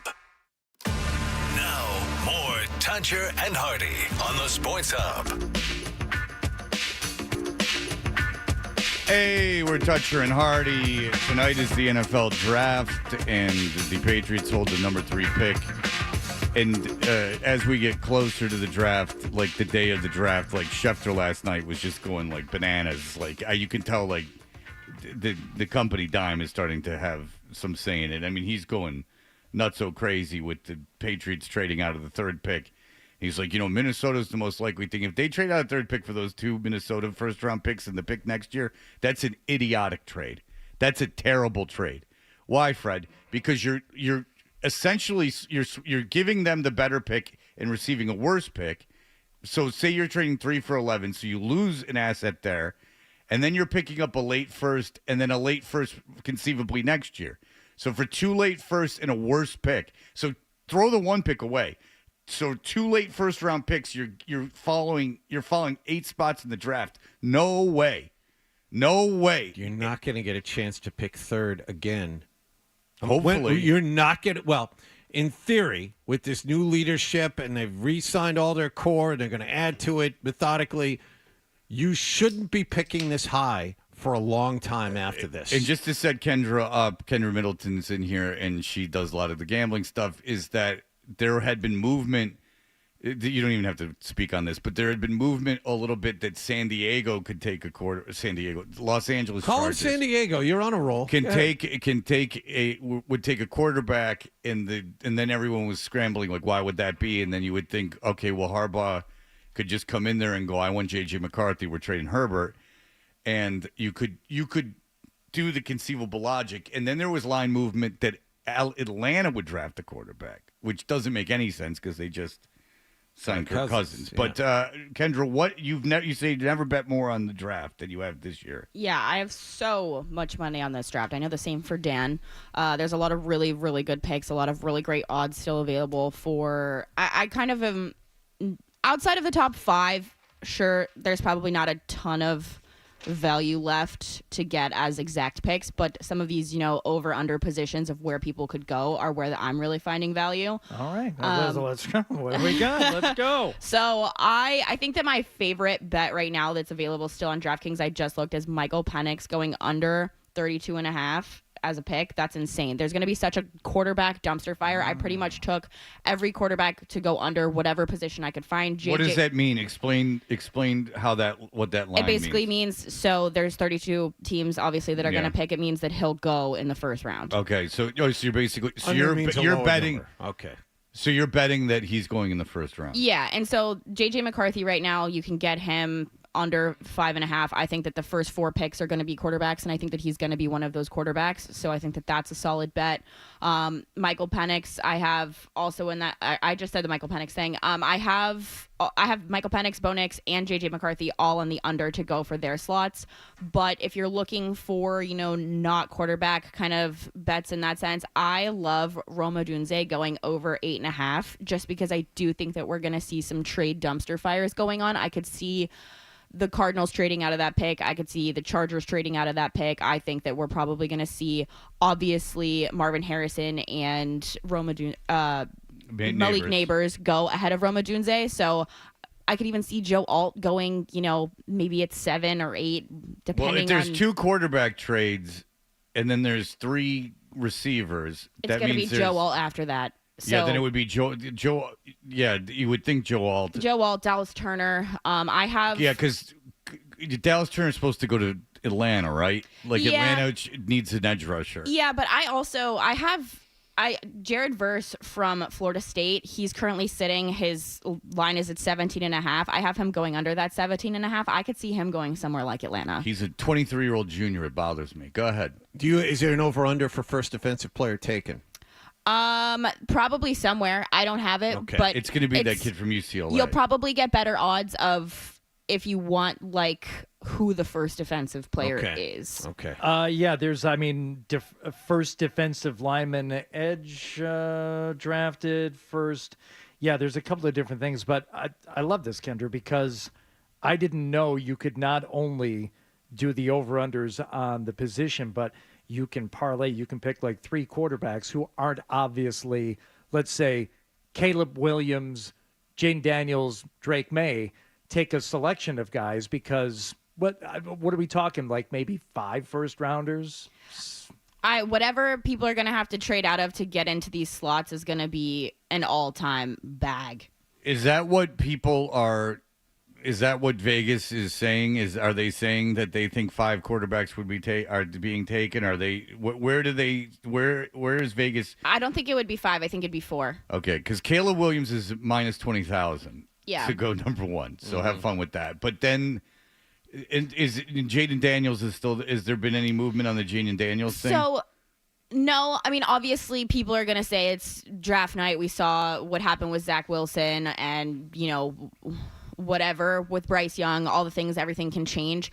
I know that there were rumors last week and the week before that Jaden Daniels didn't want to play for the Commanders, and that was kind of a big thing. I do think that he's still a lock there regardless. I have kind of moved off of, and this is just sort of how I think that things are going to shake out. I do think New England's going to wind up with Drake May. I think the J.J. McCarthy thing was, to me, it sounded like what Robert Kraft probably wanted. It seems like he maybe wanted to chase the Brady, Michigan quarterback type of thing. Which is such like a tenuous connection in the first place. And even if he did say all the right things and kiss the rings and remind Robert Kraft of Tom Brady in their conversations, so what? Yeah. What does the film tell you?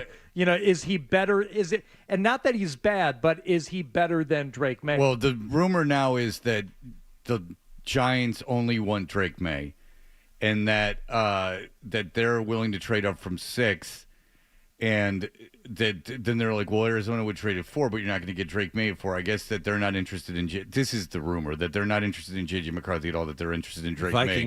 Vikings too. But the Vikings Drake May or the Drake May. Because I heard that the Vikings, the big thing, right, Kendra, is that the Vikings would take J.J. McCarthy. That they would trade up for J.J. McCarthy. I think the Vikings would take whoever they can move into that slot for. Because they're absolutely desperate for a quarterback. Right. I was reading last night the overwhelming preference is May. Yeah, but they would trade up even for McCarthy. Though they'd have to trade with the Patriots, and I think it's been made pretty clear. I don't think it's smoke and mirrors that they want to stay at that pick. Yeah, and if I hear a football writer say again that the Patriots would take the deal to get 11, the pick of the 20s, and then their first round pick next year for that pick, that's asinine to me. You're because you're like, well, you're getting 3 for 1. No, yeah, but you're losing on one of those. You're losing the one position you desperately need. And you're also losing value on one of those picks. So it's not an even 3 for 1. You're getting 3 crap picks for your one great pick. And you trust your brain trust over Minnesota's brain trust that much? I don't know. I personally, if I were the Patriots and got offered a record-breaking, but not the deal I just mentioned. No, but which it's going to have to be to move into that slot. But I think Drake May is going to be a bust. I think J.J. McCarthy needs to, most of these guys are going to be busts, in my opinion. Okay, so you think J.J. McCarthy and Drake May will be busts? I think it's going to depend where J.J. goes. He needs to sit somewhere. If he gets thrown into the Vikings, kind of crap show, I think that it'll be an issue. But if he goes somewhere like New York where he can, like the Giants. Yeah, the Jets. The Jets. Or, no, just that's not the Jets take him third round. But that's just not going to happen. You know what I mean? Not that I think that it's beneficial to sit behind Daniel Jones, but they have the option to. Right. I think a lot of these guys are they don't have a ton of football under their belt. They need to sit. I think that Jaden Daniels and Caleb Williams, obviously the 1 and 2 picks, are the most NFL ready outside of Michael Penix. He would be my third. But I've said this before on our show. I think Bo Nix, if he gets drafted somewhere like the LA Rams, where Sean McVay can hold his hand and kiss him on the forehead for the next couple of years while he sits behind Matt Stafford, I think that he could be the best quarterback we see out of this class if he goes somewhere like that. He'll be 30, though, by the time that happens. But, that's the thing. I mean, fine, whatever. Matt Stafford's maybe got 1 or 2 more years if he can sit behind Matt Stafford. Bo Nix didn't do well at Auburn because there wasn't a coach there that would hold his hand. Dan Lanning at Oregon held his hand, and that's what he needs to be successful. Yeah, that's the same thing I've heard is that Bo Nix wasn't ready for Auburn. He was pushed into the starting job, and he wasn't ready for it. And then it wasn't until he transferred. So the belief is that might be the same situation the NFL is. Despite his age, you can't throw him in right away because of his track record. What about Sean Payton in Denver? I was just gonna say reading Bert Breer, Denver, who said low key Denver has done a lot of homework on next. Denver, but that's the thing. Denver, because of the Zach Wilson thing the other day, is a bit of a question mark for me. Their quarterback room is Ben DiNucci, Zach Wilson, and Jarrett Stidham. Yeah, and I think it'd be weird if you threw Bo Nix into that. Like, what are you going to do? I mean, Ben DiNucci obviously would. But they might be able to get Penix where they are. Yeah, but I don't think that Penix is their guy. It doesn't really fit the MO that they seem to kind of have going on. Or at the they could moment. trade up for J.J. McCarthy. I don't think they're going to trade up. I was going to say Denver would be who I would have thought who would trade if it wasn't going to be the Vikings, who would trade into either the Arizona or the Chargers slot. But after seeing their trade with Zach Wilson, I'm like, what's the point? Remember the kid, sometimes, though, in the draft, what we have to remember is, like, guys don't go. Remember the kid from Kentucky that's on Tennessee now? He was supposed to be, like, there was talk of him going number 1, and he went in the second round. Are you talking about Will Levis? Will Levis. And then the kid, the African-American quarterback, there was talk about him being a first-round pick. Who am I can hear you, Dan. Malik Willis. I was talking to John. I know, but it's so loud in John's headphones. John, it's coming out of I have headphones. I apologize. Is that what that was? Yes, that was John's headphones. I heard that too. I heard that too. Oh, wow. Okay. It was you talking to John, and I can hear it. Just wanted to say Bo Nix and Zach Wilson are the same age. Hachi Machi. And Malik Willis was supposed to be like this first-round pick, and I think he went in the third round. But if you watched him play at Auburn or Liberty, you knew better than that. I watched him every game at Liberty. You know why? I love this country, and I love the liberty that we're afforded, and you found out in the Bahamas how much you love the soil. Right. I bet you came home and kissed the ground when you got home. I was actually sad to come home. The weather there was very nice. You shouldn't be sad to come home, Kendra, because this is where you're loved. I was excited to see my dog. Who watched your dog? My friend Sam. She's a queen. I know she's not listening to this, but... Why, Kendra? Because it is 7:30 in the morning. Oh, she's homeless. I get it. She lives on the corner, and you just put your dog there. Put some meat in her pocket. I got one more betting question for Kendra. Okay. Is there a way to bet whether or not New England trades out of the third? Probably with a bookie. Pick? Yeah. Yeah, but you can't do it. I see you can do it with other teams, but you can't do it with New England. I couldn't find a way to get DeBrusque in a point 2 nights ago. I'm glad I didn't get it, or 2 games ago. But the bet is listed as position of team's first drafted player. Yeah, and you can't bet. I don't know if it's because it's not on your book or if it's you can't bet that in Massachusetts. I bet that's what it is. Yeah, because Massachusetts has so many weird betting rules. Like I have to drive to New Hampshire when I want to. But that's something that is props. I mean, you could make a case as easily influenceable by just one person's decision as opposed to a. Okay, all right, well. Whatever. Well, get a bookie. Ask Joe Beningo. You want to make some book? I don't want to be your bookie, but I could find you a bookie. I don't want a bookie. Hardy. She can find you. Hardy is not a bad boy. He likes his girls next door and his legal gambling. He likes gymnasts that are short. Believe me, he had his run in Vegas. Yeah, believe me. He had a couple coke dealers in his pocket. Don't worry about him. Believe me, Hardy's got a history. All right. Well, listen, if I have to bring mine up, it's more recent by far. But if I have to bring mine up, look, but I know from my Ring camera that my daughter just got in the car to go to school, and there's like a 1% chance that she's listening. But just in case, if my kids have to deal with the albatross that's me as a father, that your kids should not get out so lightly. All right. Well, listen, Kendra. We appreciate it. I got 2 more things I want to give out. Yeah. We did 20 minutes, but if you need more. Sorry. I'm kidding. I'm kidding. I got Kool-Aid McKinstry under 28.5 as a pick, and then I also have the Celtics to cover. I like high Steve McGavin. I also have the Celtics to cover whatever number in the next game you want to get. Yeah, that's I'm not touching that. I like it. I think the Celtics are going to wipe the floor with them after that. Good. Yeah, I like the way you think. Wallach. I like the way you think right there. I got him to cover 8, but. Kalen Williams is minus 30,000 on FanDuel. Oh, Jesus. Jaden Daniels is a plus 10,000 first pick. What's the line for Game 3? Celtics Heat? 8. Oh. Yeah. Okay, I like it more now. Yeah. But to go from, what was it, 15 and a half is Yeah. what it closed at? Yeah. Oh, Hachi Machi, and they lost by double digits. Yeah. All right, Kendra Middleton, how do people get in touch with you? Don't text her about or instant message her about her feet. If you want to comment about my feet, you can Just do it. follow me on Instagram at Kendra Middleton, on Twitter at Kenny Middleton. I will be live tweeting the overreactions of mine to the draft tonight because this is basically my Christmas. Believe me, as a Jet fan, it's been my Christmas for a long time. They robbed us of the Saturday, but here we sit. We have to do what we have. Pay Trevor Lawrence. That's all I got to say. I mean, it could be the Lions setting records all over the place. Thank you, Kendra. Thanks, Kendra. All right, everyone loves Kendra Middleton. We'll be back in just a moment. Sports Hub headline.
Toucher and Hardy on 98.5 The Sports Hub.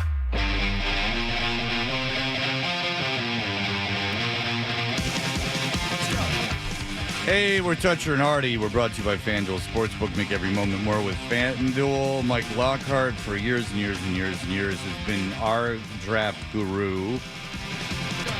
He has been the station's draft guru. He puts up a mock draft every year at 98.5thesportshub.com. And Mike Lockhart. All right, so here we are. Caleb Williams is going one. Jaden Daniels going two. That's what I have. Yeah, I have him going there. So I was thinking about this. Washington probably wants a quarterback who's going to show up right now and be able to perform. You know, Drake May, people think maybe he has to sit a little bit, marinate, and get right. So I really think that Jaden Daniels is going to be number two. And supposedly Washington has already decided who they're taking it to. So if we could get this draft going tonight, take Caleb Williams, take Jaden Daniels, and then maybe at like 8-12, the Patriots could be up on the clock. Fantastic. That would be nice. Yeah. Let's go. But, okay, so, Jaden, and by the way, I guess Jaden Daniels, the Schefter report of him not liking or maybe not wanting to go to Washington is because he was offended that Washington brought all the quarterbacks in together. Is that because if you recall, they brought in, what did they bring in? Caleb Williams, Drake May, and Daniels like all together. And I guess Daniels didn't feel like he had enough face time with the team. Yeah. So, good. Everyone's got a little prima donna in them. All right, so here we are at 3.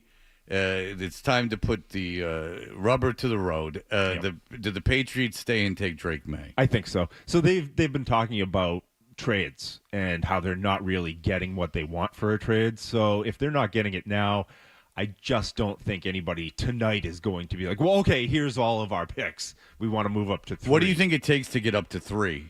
I think a couple of picks this year, if hopefully first rounders, and then maybe a first and some seconds in following years. Okay, because to me, the proposed trade that some people have, not like Schefter and those guys, but Schefter, I think, was the guy.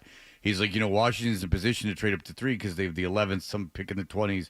And in their first round pick next year, I'm saying no. Yeah, why would the Patriots want to move back to 11 and then and then get 2 late first, conceivably a late round first, and conceivably a late round first next year?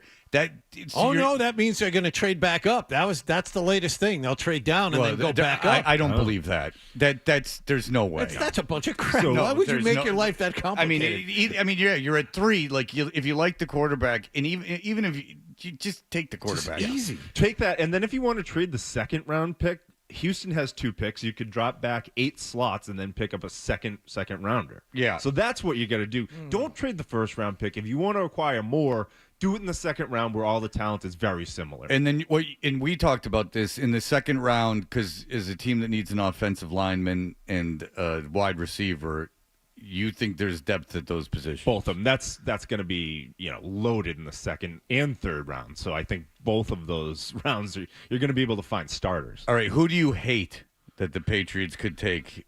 So Troy Franklin from Oregon. He's like a 6'3" boundary wide receiver.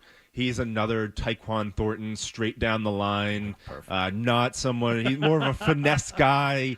Not someone I want the Patriots to select. Had great numbers with Bo Nix at Oregon this year in the Pac-10, but that doesn't always translate, as we know, to the NFL. I do not want Troy Franklin. I want a guy team that runs really fast and gets knocked over a lot. I want 3 receivers to go right after him. Below average strength, can struggle against physicality, unable to hold off challengers, save catch space when contested, rolls into intermediate breaks with excessive gather steps, lazy ball tracking and consistencies. Focus drops are part of the package. Get me the real thin guy that runs real fast. All right, who else do you hate? Devontae Walker. He is a buzzword that's been going around because he played at UNC with Drake May. Oh, he's the eligibility guy, right? Yeah, so a lot of people are, hey, you can partner those two, but Walker is another guy. He's shorter. He doesn't fight for the ball. He was just non-existent during the Senior Bowl when he was around all these other guys. So that made me very worried. There's been talk about him going in the second and third round. I wouldn't touch a guy like that until like the 5th. So I do not want him taken in the first couple rounds for the Patriots. Yeah, and there has been talk of just because he was a teammate of Drake May's that somehow they have this magical connection. He got like 800 yards in the ACC last year. So all right, it was a topic. I will ask you this: the lines did move around with the Chargers, not to anything big, but that they got more favorable of the Chargers taking a quarterback. This is just a Hail Mary. Sure. Is there any way that the Chargers, they're at 5, right? Yes. That the Chargers at 5, say it's chalk and Harrison gets taken at 4, and McCarthy's on the board at 5, that the Chargers could take McCarthy. I don't know why they would do that. That's right. Very strange to me. You're blowing up your franchise there. Things are definitely changing, and I think they're going to more of a run-based offense. Yeah. So that's why I have them taking Joe Alt. They'll put him at right tackle. They'll have Rashawn Slater at left. They're going to have one of the best offensive lines in football to do that, and they picked up Gus Edwards this year. He's a between-the-tackles type runner. So I think that's what you're going to see tonight is them grabbing an offensive lineman. I don't see them taking a quarterback. And I don't know if you're going to see the Giants take one either. That if J.J. McCarthy goes in the top 10, it's because somebody traded up together. Well, I don't think Minnesota's got to trade into one of those slots, right? Like they have to, don't you think? Or do you think that they would sit tight and take Penix? Is there going to be a bunch of teams fighting to go get J.J. McCarthy in the middle of the first? Well, here's the problem, though, picks? is that if you don't trade the 5, you don't know if the Giants are taking a quarterback. Right. Because Daniel Jones is the last year they have to pay him, and he's coming off these injuries. But they're a team that needs everything, so they could trade. Oh, yeah. And the Giants. So, no, but you would have to right. So, I don't know if the Giants are going to take a quarterback, and I don't know if they're going to trade. Right. So that's the only real spot I see other than the Chargers is jumping up there. Tennessee, I don't know. I feel like they're going to stand pat and grab a player. Yeah. Atlanta's going to go defense for sure. They've been drafting offenses for years, and then they signed Kirk Cousins. Chicago, if they stay where they are, they're taking a wide receiver to go with Williams. And then the Jets, they're not going to move up. They can probably just stay up and get a tackle. Well, there's a chance that there's a small chance, it's not the most likely scenario that the Jets move up to get one of the 3 wide receivers. I don't know how they would. Because I don't know. They don't have a second round pick, right? So I don't know how they'd move up. But there is a school of thought. I really hope they don't take Brock Bowers. Go ahead. How much? To that point, how much is Aaron Rodgers going to influence who they pick tonight? Rodgers probably everything. He controls everything that else. Guy, and they wind up taking Brock Bowers at 10. I don't. That team should just look at their own history of taking tight ends in the first round and just go, maybe not. Well, Rodgers is running the organization, and people are like, well, Sam Laporta, and like Sam Laporta was great, but he wasn't the 10th pick in the draft. Second round pick. Sam Laporta lasted until the second round. And if you want to go to the tight end in Detroit before him, it was Hutchinson, who was the first-round pick, and he wasn't worth the first round. That's the draft room I want to see at 10. Once they get I don't know if Aaron Rodgers is going to be sitting there or not, but let's see the phone tackles. calls. Yep. 4 elite tackles. Their 2 tackles are both coming off back breaks. Nope. I want an extra weapon. That's what I want. No. Unless one of those 3 receivers falls, just take a effing big guy. You can get somebody later too if you're the Jets. Don't do that. Take 100. Yeah, take 100 off. I know. Jeez. They need the left tackle badly, and they're going to take the tight need end. an offense. John, it doesn't even matter where the offensive lineman plays. They need an offensive lineman. They have a center and a guard. They have debatable. They have a center. They have a guard. They have a guard who's coming off injury. Yeah. All right, Mike will be back later to talk more about the draft. Danny Livschatz was talking about the draft yesterday. Chris Forsberg's going to come on to talk about the Celtics loss. Jaffe with the Bruins. Lots to talk about today. We'll be right back. Toucher and Hardy, 98.5 The Sports Hub.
The home of the Bruins, Patriots, Revs, and Celtics. Come on, Maxey, step back. Three is good. Boston's home for sports is 98.5, the Sports Hub. East Media Group Station. Sports Hub headlines. The Celtics were 15.5-point favorites last night to take a 2-0 lead in their playoff series with Miami, but then they actually played the game, and things were much different. Tyler Hero had 24 points and 14 assists. The Heat beat the Celtics 111-101 to even that best of 7 in a game apiece. Jaylen Brown scored 33 points in a loss. Game 3 is down in Miami on Saturday night. The news is much better for the Bruins. They won in Toronto 4-2 to take a 2-1 series lead. Brad Marchand had 2 goals and an assist, and all of it came in the third period to lead the Bruins to the win. Jeremy Swayman added 28 saves in net after sitting out a Game 2 loss. I'm excited. I think it's something that all the experience from this year and past years have accumulated, but I still got a lot more to learn, that's for sure, and I'm looking forward to that. Game 4 is Saturday night in Toronto. The Patriots at the moment still have the 3rd overall pick in the first round of the NFL draft, which takes place tonight in Detroit. Chicago is expected to take USC quarterback Caleb Williams first, and then Washington is expected to select Heisman Trophy winner Jaden Daniels second. Getting back to Detroit, the Lions made a lot of news yesterday. They signed wide receiver Amon-Ra St. Brown to a 4-year, $120 million contract extension, and left tackle Penei Sewell to a 4-year, $112 million deal. And the Red Sox won in Cleveland last night 8-0. Connor Wong, 2 homers. Sox have won 4 out of 5. They wrap up this 3-game series with the Guardians this afternoon. Sports Hub headlines are brought to you by Polestar Boston. They're teaming up with Boston goalie Linus Ullmark to save you from boring electric vehicles. See the Polestar 2 at Polestar Boston and Alston today. Tell them Linus sent you. I'm John Wallach of Boston's Home for Sports, 98.5 The Sports Hub. Your next update at 8:30. This is Jason Tatum. Right corner against Embiid. Tatum for a 50-piece. You're listening to the home of Boston Celtics basketball, 98.5 The Sports Hub. Dutcher and Hardy, the reviews are in. I got to say, I don't want to talk about you. Give me about 5 minutes of my time. Hear what he said. Now more of on the Sports Hub.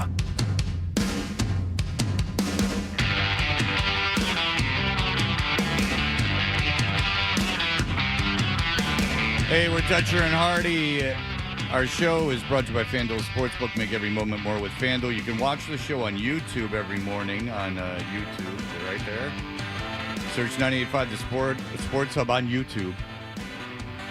And then if you hit subscribe, it helps out with the algorithm, so it gets thrown in everyone's algorithm. And then you can hear the Mark and Brian bit where they put the thermometer in the guy's butt. Hardy was just sharing me a text his wife had sent him from their daughter, and then we were talking about it. This is going to be very sports heavy, don't worry. But we did have the conversation off air, and I did not grow up like my parents weren't like real hardos or anything. Like there was so much smoke in the house that I was able to smoke in my room, and no one ever said anything about it. Like from when I was like 12, so like it wasn't like I was kind of self-policing because I didn't. Venture out. I wasn't like a wild kid or anything, but like the things that our kids ask us to do. And then Hardy was like, "Can you imagine if you asked your dad to do something?" And I'm like, "My dad got pissed when he had to put on underwear. Like my dad got pissed when he had to close his robe." And then Hardy goes, "Well, what if he asked you to drive? Asked him to drive you somewhere?" He literally, and not to sound like cool guy, but my dad would have gone F you. Like my dad would have been like, it would have been insane to ask my dad to drive me somewhere. Now he was out of town a lot and like not around that much. And he did coach Little League when I was little. Okay. Well, that's something, but I mean, my mom did everything. And my mom did everything. Yeah. My mom did everything. My dad never, my dad one time took me to a Michigan State football game that we turned around halfway there because of me. But like I remember the things I did with my dad. Like I remember one time when I was a kid, my dad took me to Kmart, and like I remember it really well. like that's like my dad never took me anywhere, and all I do is take my kids places. I mean, that's all I do. All right, so the draft is tonight, and it's very exciting. We will talk Bruins and Celtics. Don't you worry. Chris Forsberg's about to join us. And Felger and Maz were doing the big board and everything, and I have not heard this. But, you know, people keep an eye on the betting lines. I hear it all over the place. This is not unique to Lift Shots, that people are keeping a track of the betting lines and what's going on, and maybe someone knows something, as we all get excited to know what's going on in the draft. And Dan Lifshatz apparently called into Felger and Maz. Again, I have not heard this, and this is how the phone call went. Lifshatz just called the hotline. Says J.J. McCarthy is becoming the betting favorite to be picked number 3. Why don't we get Lifshatz on the phone? Why don't we put him on? He's becoming the betting favorite to be picked number 3 overall, and he says that he has 7 or 8 sharp groups or shark groups. I don't know if he said sharp or shark. Our phones stink. Where were they in the tournament is all I want to know. The sharp groups. They were nowhere to be found. Lifshatz, what are you hearing about the betting markets and J.J. McCarthy? Yeah, so just to give you guys an idea of what's going on, there, as the betting markets get closer, as we get closer and closer to everything, the liquidity, meaning the amount that you can bet, goes up and up and up. And earlier this morning, there was a call-in from about 7, 8, 9, 10 major sharp groups betting on major websites who take, very good limits a click. And The baby is so annoyed with his babbling. Dad! Like the baby's like, shut up! Either that or the baby has been in the same diaper for 3 days. Daddy gambled away all the Pampers money. As Daddy, I just think Daddy paces to and fro watching the sharp money on the dark web while the baby sits there starving. Consistently clicking. And McCarthy was the favorite earlier today. I'm driving home from the Cape, so unfortunately I don't have the exact odds in front of me right now, but I can tell you there has been a major sharp buy today. I'm driving home in the car, and I will not turn on the air conditioning because it was not a good March for me, and I don't care if it's hot. I got to get out of the car and close all the windows and doors. It affects the gas mileage, and I can't afford that right now. Yeah, and I'm not cracking the window because that has the same effect. It creates drag on the car. So it's going to be a little hot in here, guys. And you know what? Toughen up, kid. No, I will not swaddle you. I'm watching the sharp money. I have this drive from the Cape. Where their pediatrician we learned is on the Cape. Oh. Family. Right. Yeah. On the Patriots taking J.J. McCarthy at 3 and Drake May going number 4. What do you make of that? From what I understand, again, I think I have a pretty good idea where the information is coming from gathering it throughout the last couple of days. And it's coming from a similar source of where last year there was a sharp buy in the same sort of fashion where Stroud was going number 2. Do you have a kid in the back seat, Tim? No, they don't. They don't. It's an elaborate sexual fantasy. It's a woman tied up. Yeah, you have a kid in the backseat. No, Felger. You know what, Felger? That's a keen ear. I indeed do have a child in the backseat. That's the baby crying. No, Mike, actually, that's a loan officer from B of A who wasn't really into the terms that I had proposed, so we're trying to work it out. I just find it. Is that a baby in the car? No. I don't know what you're referring to. Is that a baby in the car? How about what's going on with the baby in the car? Why is the baby in the car crying? Would be the question. It's an unnecessary step. Is there a baby in the car? No, that's the windshield wiper. That's live radio. Come on. Last year there was a sharp buy in the same sort of fashion where Stroud was going number 2. Do you have a kid in the back seat, Tim? I do, yes. My baby is crying. It's been a very long day for her. She's sick, so I apologize. By the way, I didn't even know you were. Congratulations! Yeah, I didn't even know you had a kid. When did this happen? Yeah, she's just over a year old. Oh, yeah. Mazel tov. Mazel tov. And Happy New Year. Felger's a family man. That's right. Merry Christmas. Now, I don't know how often they have lift shots on the show, so maybe. Listen, who am I to talk? I don't know who has kids and who doesn't. I don't know the names of anyone's kids. I don't know anything. I don't know the names of John's kids off the top of my head. I know he is boy twins, 7th grade, 6th grade, 8th grade. Okay, middle school. Who did I find out the other day had 3 kids? You were close, though, Fred. I You was saying. like, I know the importance. Michael Holly. I felt like such a jerk. I thought he had 2. I did a whole show with him. I like referenced his 2 kids a couple of times, and he finally said something about the third. And I don't know. How the hell are you supposed to know how many kids Michael Holley has? I don't know, because I've known him for a long time. We've talked about our kids, and it's something a person should know. Is he still in Newton? I think he lives in JP. Okay, because he gets his hair cut almost every day. Every time I go into the Chesterfields, if I get my hair cut there, there's Michael Holley in a chair getting his hair cut. If I had a place that was like close that I could walk to, that I would go to for my haircut, I would go once a week to have it like cleaned up a little bit. Sure, that'd be great. Impressive. That you wouldn't do that?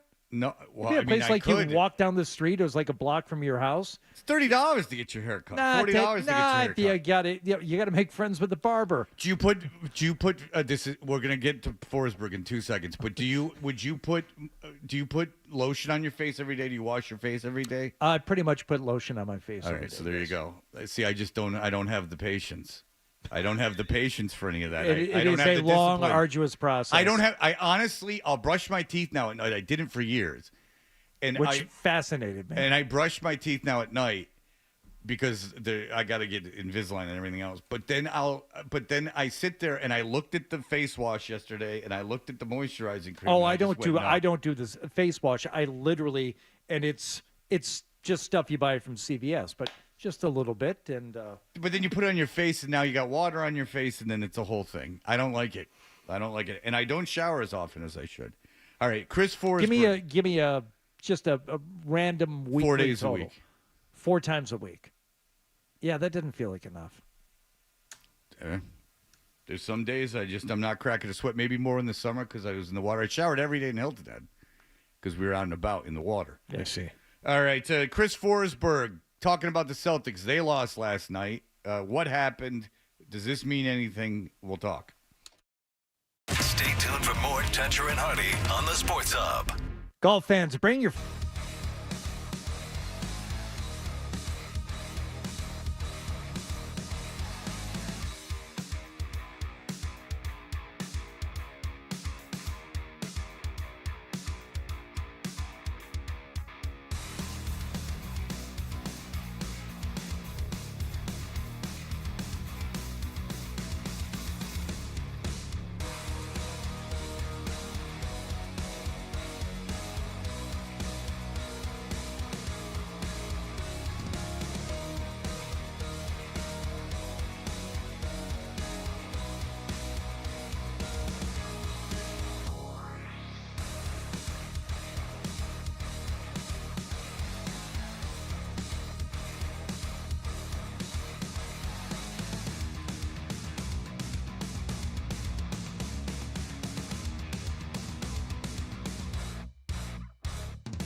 the ground, and that's how Game 2 will end. The Heat had to come to Boston to play the perfect game, and they did just that. A franchise record 23 threes, and the best of 7 Eastern Conference quarterfinal is now a best of 5, and the 8th seed Miami Heat now have home court advantage as we all take our talents to South Beach. The final score in Game 2, Miami 111, Boston 101. And if you want to know that, yes, that did annoy me. They said, we're taking our talents to South Beach. A, it's corny anyway, and B, you as a collective, it bothered me. He annoys me. I don't know what to tell you. It's annoying to me. It's my fault. But you're aware that you're nitpicking. Oh, yeah, that was it. You asked me to nitpick, as a matter of fact. I wasn't going to say anything, but then you asked me to. You said, do you have anything to say about that? Almost teasing me. And as a matter of fact, I did. Any way possible you would find something. And then I said it, and then you went, that's kind of a douchey thing to say. Does Forsberg get to take his talents to South Beach, or does he have to stay in the studio? That's excellent question. That hair's and gonna a take a great beating. segue. Chris Forsberg covers the Celtics for NBC Sports Boston. He clears his throat live on the Volkswagen Dealers Expert Outline. Chris Forsberg, hello. Good morning. No, I will be in lovely. I'm taking my talents to Needham, Massachusetts for games. Yeah. So while I'm not a big Miami guy, I do like warm weather, and it hurts. Hurtful. A million times rather be in Needham than I would be in Miami. They took Paradise and just crapped and peed all over it. Before we get into the game, Chris, dump. was there something that you were doing during the broadcast last night that Eddie House was not amused by? I didn't catch exactly what you're doing. I think it was some kind of a pop culture reference that he either did not acknowledge or flat out did not like. The Hangover, when we were doing the So Back at the only time I can think of in the post game show when we brought that. Man, no, maybe that was pregame. I forget. But yeah, we brought that up, and I don't know. It seemed to go over everybody's head. So maybe I'm sorry. It's the price of genius. Yeah. Christopher, I know it very well. Sometimes I'll make a pithy remark, and it will get unrecognized, and then someone will email me, and they'll go, "I got that literary reference." From, and I'll go, "Yeah." Doesn't that make you feel good though? It's the 0.1%. That's who we're dealing with, Chris. That's where our brains want to go. We're constantly dumbing ourselves down for these dummies. And, sometimes we cut loose and they don't get it. And it's like a badge of honor, Chris. I feel you. And to be clear, when you say the dummies, you don't mean the audience. You mean me and Wallach. Everyone but me. Yeah. Everyone. Okay. I feel superior to everyone. My political views, my views on science. Forsberg feels the same way. It's fine. Yeah. Chris and I we've texted about this. Okay. We're pretty much on the same page. All right, Chris. I didn't think there was any. With both games were up against each other, Bruins and Celtics. I didn't think there was any reason to watch the Celtics game, and then I was wrong.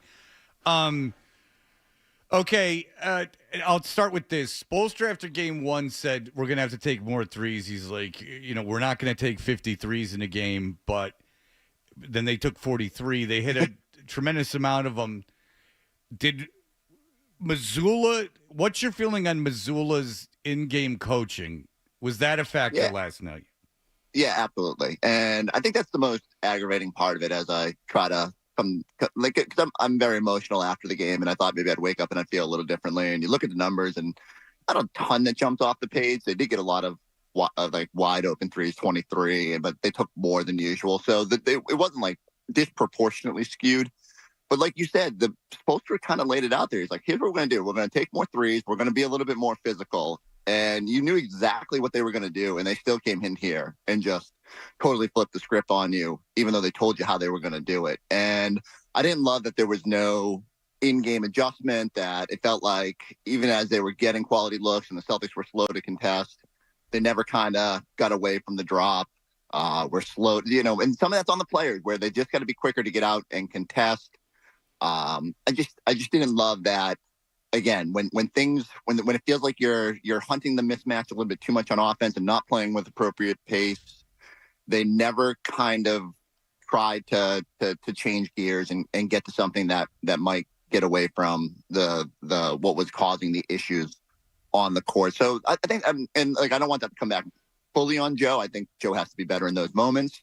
and he has been for large portions of the season. But like everything's magnified in this moment, and we know how much you have to be ready to play that chess match, especially in the postseason, especially when it's Eric Spoelstra on the other side. There's the reason they just gave him like 8 years, $120 million to stick around. So, I think that's the lingering frustration, is that a lot of these games are going to come down to little chess match, and they didn't even try to disguise it. They just came in, told you what they were going to do, and then they did it. Yeah, so we're on the same page real quick. All right, sorry. And that's the thing, is that just to add on to it, the point is, like, you're going to win the series, right? Like, I know that. But when you go up to a team with better talent where it's not such a mismatch, and it does come down to one game, and you're able to be outmaneuvered and not figure things out and correct it in game, that costs you a game in a 7-game series. That might be the difference.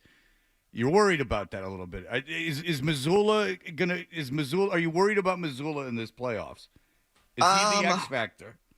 Look, it's undeniable. He's like a young coach. Like, you got to usually go through this. He did get great experience last year, and I think he'll be better in those moments. And in this instance, he maybe wasn't. And again, when I sit there, and my first instinct is to crush the coach. And there are other little things like Tatum coming out when he felt like he was feeling it in the first quarter. Felt like it was the early sub, which they had done in game one, and that typically works out, bringing him back with bench heavy guys. But this night it didn't work. And yet, like, I sit there and say, all right, is it Joe Mazzulla's fault that Drew Holiday's not closing out fast enough, that Derek White loses Caleb Martin in a key spot when it got to a 6-point game? Is it Joe's fault that Kristaps Porzingis had his worst game in a Celtics uniform? So, like, I think there's blame to go around everywhere. It's just, as you said, there are going to be playoff series where you can't get by on the totality of your talent, the disparity of that. Like, we know the Celtics are going to win this series because they're just better than the Miami Heat. And, like, you just assume the shooting will level out to a point, although we said that last year and look what happened. So, but yeah, like, okay, what happens if you get, let's say, the Knicks, especially with how physical they are? Can you afford to give up a game in that series? Can you afford to give up a home game when you know how hard it's going to be on the road? So I would feel more comfortable if they were showing the better habits, especially when they've said all season long, like, oh, we got to take care of home court. We can't just rest on our laurels when we're up 1-0 or trying to close out a series, and early returns they still can get in their own way sometimes. Let's talk a little bit more about the physicality, because Miami did that on the defensive end of the floor, and the Celtics seemed unwilling to move the basketball. Their pace slowed down to a crawl when they really needed to be more urgent, and they never changed things in the second half. How do you explain that? I think one of the things that, and they've usually been very good about this season, is they want to hunt mismatches, and there are guys that they think they can take advantage of. And sometimes over the course of the season, and especially in this game, I felt like watching it felt like they were hunting it too much, where they were just too slow to like make that decision, get the ball where it needs to go. You give Miami time to get set. And now they're being super physical, and it felt like in spurts the refs were letting it go. And so now Porzingis is probably in his own head early because Bam's getting physical with him, and they get sending out second defenders. Now he's struggling around the basket, never finds it. When they played with pace, I think probably early fourth quarter, Derek White checks back in, felt like things just like picked up a level and got back to what I would call Celtics basketball. There just has to be a balance there. You can hunt mismatches. You can try to like get the most advantageous situation you want, but if it comes at the expense of now you're up against the clock of like, now when they get physical, you're settling for bad shots. That just can't happen. And so I agree. Like in that moment, I felt like there should have been changes. There should have been a different approach in that scenario, and they never seemed to quite figure that out, or at least do it sustained. When, I mean, at times it felt like Tatum and Brown got whatever they wanted. It didn't matter who the defender was. So I'd almost rather there be pace in that situation than saying, okay, let's find Tyler Hero or Duncan Robinson or whatever the case may be on the court. Yeah, and it kills me watching it again against Miami, Chris, because this is the team that you should have beat last year. And then to watch them last night take this attitude and approach that, yeah, of course we're the better team. And of course we can figure these things out. Maybe those mismatches aren't such a big mismatch after all. And whether it's due to coaching or whether it's due to you taking this team a little too lightly again, I can't stomach the thought of watching Tyler Hero. And if Duncan Robinson had a good night last night, I would have completely lost my mind. I mean, he was fine. He was out there, but it's not like he was impactful. It's just the team as a whole, especially with the pieces that they're missing right now. They seem to find something against you. And for the Celtics to either just assume that they're better and can look for mismatches and exploit them, maybe that's the fundamental flaw in the strategy. No, this team took it to you last year, and they did it again to you last night, and you better start taking yourselves and this game a little more seriously. Yeah, I give Miami. So I think the Celtics did a lot of things wrong that they need to correct. But how about Tyler Hero having a terrible game one, showing up at the podium in that ridiculous outfit, and then comes right back and has maybe like the best Tyler Hero game I've seen in terms of playmaking and getting everybody involved and getting those good shots.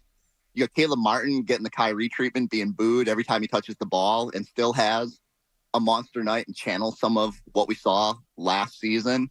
And now you've given all these role players that typically don't play well on the road in the playoffs all this confidence going back home. You know, I'm not saying like Miami's a particularly daunting place to play, but the players are feeling good about themselves. They are clearly not frightened by the number one seed Celtics and feel something after last season. And then you've got Jimmy showing up on social media and further throwing it in your face. So I am curious, like, how that sits with these Celtics. Sometimes they're so stoic that you don't know what moves them or like what, but like we know the Heat, they heard everything that was coming out after that and they were pissed about it. And so will the Celtics be pissed about it? And I just need to see that. And it's stinks that we got like 47 days between each of these games that we got to sit here and pour over it. But okay, so like I'm willing to, if we look back and they win this thing in 5-6 games, whatever, and this was just a blip, okay, well, you know, we'll realize we overreacted. But I need to see the response, and unfortunately, it feels like I've been saying I need to see the response for going on 2 years now. So what is the response now that we have 48 hours between games? I mean, if I'm Mazzulla, I let Miami shoot again. They're not going to shoot nearly as well on Saturday as they did last night. And on the offensive end, we said that last year. That's what this is what I'm saying. But You can't. All they're these not things going to are- make 23 threes again on No, Saturday. but all these things you take for granted against Miami. You're the better team. They can't do this. They can't do that. They did it last night. They did it to you a couple of They're times not last year. nearly as talented this year as they were last year. Keep telling yourself that yes. you've got way more talent. There's a talent disparity. They do. Okay, and there is. But you can't go out there and just act like you're going to win. I'm not just by- saying do that. My question to Chris was, what would be the response? How do you adjust to this? I mean, Miami just had an otherworldly night from the field. I let them shoot again until they prove to me they can do it again. Yeah, I think that's going to be the balance. I think you do tweak it a little bit. Maybe if you're going to let them shoot it, you at least have to be better with the contest where guys got to be a little bit closer. Obviously, like there's got to be don't leave them wide open. I get that, but. And so I think there's a balance there. I think in general, I'm with the approach, right? Like I don't think this is sustainable. And yet I think you just got to make them a little bit more uncomfortable. If they are going to have nights where they're making shots, then you got to find ways to disrupt. And if it's not working and if they are making shots, you've got to have something else to go to that switches it up. So like if this drop isn't working, if you're, the hedge, whatever, you got to maybe look at different personnel, whatever the case may be, to get yourself a little bit better in that aspect. But for me, a lot of it comes down to the offensive side. A lot of the times with the Celtics, and we've said this a lot, is when they're missing shots, when they are, frustrated by the shortcomings on that end, they let it bleed into the defensive side. So if Porzingis is a little bit more crisp, if Drew, there was a lot of bad misses at the start of this game, and it just felt like the new guys really never kind of got out of their head. Peyton Pritchard's got to give you something off the bench after being so good for a lot of the season, especially in game one. So little things. I don't think you have to reinvent the wheel here. I think it's just a matter of knowing that, again, it's a chess match. What are you going to do differently if the game starts playing out like this, and being prepared for that moment? All right. And being a little bit more and being more physical. I would like to see this team at least respond well to physicality, because that's the other thing in the big picture. Like, we know teams are probably looking at the Celtics and going, they're a little bit soft, or a little bit, you can get in their head when things aren't going right. Like you get physical with them, they start doubting themselves, things get a little weird. So I just want to see them respond better to that situation. Yeah, and then every physical game they have to go through in the playoffs that's unnecessary is, not great. So they've bought themselves another game again and pushed around a little bit. And hey, we get one more Gorman game. He was. Yeah, I think he did want them to lose at least one game because I think that Gorman wanted. He to said that. Also, he said that to us. That's what I'm saying. I think because he said it. But it's early in the morning, so who knows what his feelings are. All right, Chris Forsberg, watch him on Gorman Station, NBC Sports Boston. Thank you so much for the time, sir. Thanks, y'all. See ya. All right, y'all. He didn't say it once, and I got mad at him. Yeah. So you got to say y'all. Come on. Porzingis last night, a minus, I can't find it. 32, I think. Yeah, and Horford was a plus. +8. I don't know how a team with a big center. I mean, I'm not saying they'd lose the series, but I just don't know how they're going to defend a dominant center. Forsberg said it. That was his worst game in a Celtic uniform. By far, that was his worst game last night. And that's Adebayo. I mean, you got a guy with a couple more inches and a few more pounds, like a Jokic, an Embiid. No, we've talked about this. Porzingis can't defend these gigantic guys in a low post, but Bam isn't a typical low post player. He's not Embiid. He's not Jokic, but he is certainly incredibly talented and one of the finalists for Defensive Player of the Year. And Porzingis struggled last night. Yep. All right, we'll be back. The draft is tonight. We'll talk to Michael Lockhart about the situation, the bets and this and that. We'll talk about the draft coming right up. Sports Hub headlines.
I just thought of it when I was urinating. I don't know if the two things, but I brought it up earlier. I just want to say it again because it is weighing on me.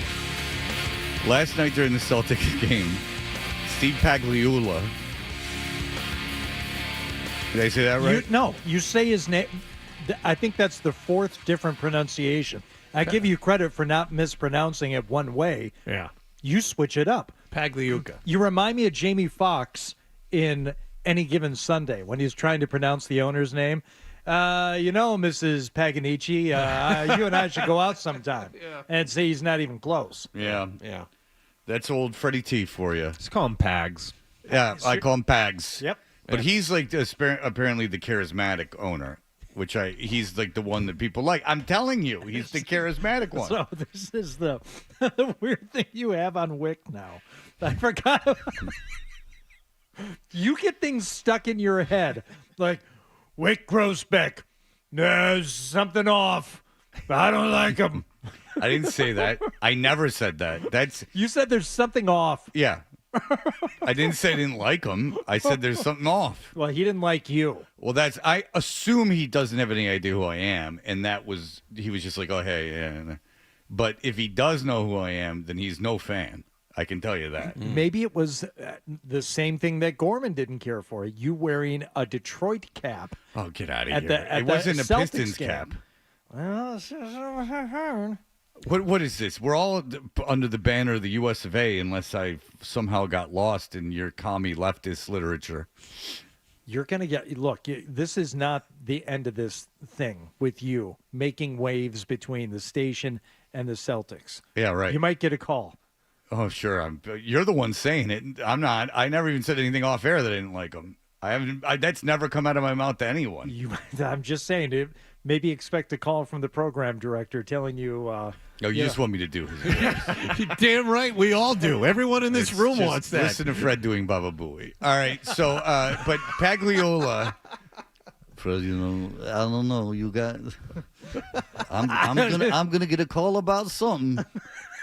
Oh boy, my phone rang and I knew right when it rang I was gonna have to answer it. I was enjoying the silence in the office, and then all of a sudden, ring, ring, ring, and I'm like, oh, no. I got to pick up the phone now. My bad. What did he do now? What did he do now? I am befuddled. It's just Kerry Delabate. It's not anything. Fred, what have you said? It forced me to have a conversation. And now I have to conversate with you. It is what it is. Nicholas, I need those articles post-haste. I'm stealing the impression. How many it's do very we have to put hacky of me. together? 140 of them, right? Is that what it is? Scott, you could get away with anything because you played for the Patriots. Show up in any condition you want. We'll even give you a big TV screen. Mary loves you. Therefore, I love you. Go ahead. This is not Scott. This is Rick Radzik calling. What are you doing the Rick Radzik voice again for? They baited me into it. I Hardy can't believe baited you don't me like into Wick Grossbeck. I can't believe you don't like Wick Grossbeck. Stop it. Wick Grossbeck doesn't like Fred. Yeah, thank you. Maybe that's what's off. He doesn't like you. Anyway, Steve Pags, or whatever the hell his name is, had the jacket on. He had this dumb jacket on, and they were talking about how dumb the jacket is. But the thing is that it's like from an artist from the West Coast, so it's one of those things that probably everyone wants that I have no idea about. So I'll take myself out of the quality of the jacket. Gorman said he wouldn't have worn it, but the thing is that they are auctioning this jacket off for charity. It's going to go for a lot of money. My question was why is the Pags guy wearing the jacket? If you're just featuring it on television, couldn't you just have it like on a mannequin or hanging and then put the jacket and go like this? Wouldn't it devalue the item of clothing because now it's used clothing, right? Or did they think if the owner, Pags, had it on, that was going to somehow raise its value? The shirt right off his back. Clearly. Yeah, that's ridiculous. Like, that's lunacy. Like, he had to be like, why do you want me? I guarantee he was like, "Why the hell do you want me to wear this?" They were one item short, and they're like, "Can we just get rid of your jacket?" That would bring in a couple bucks. Well, they talked about like, would he usually be wearing this? Apparently not, because he would have been.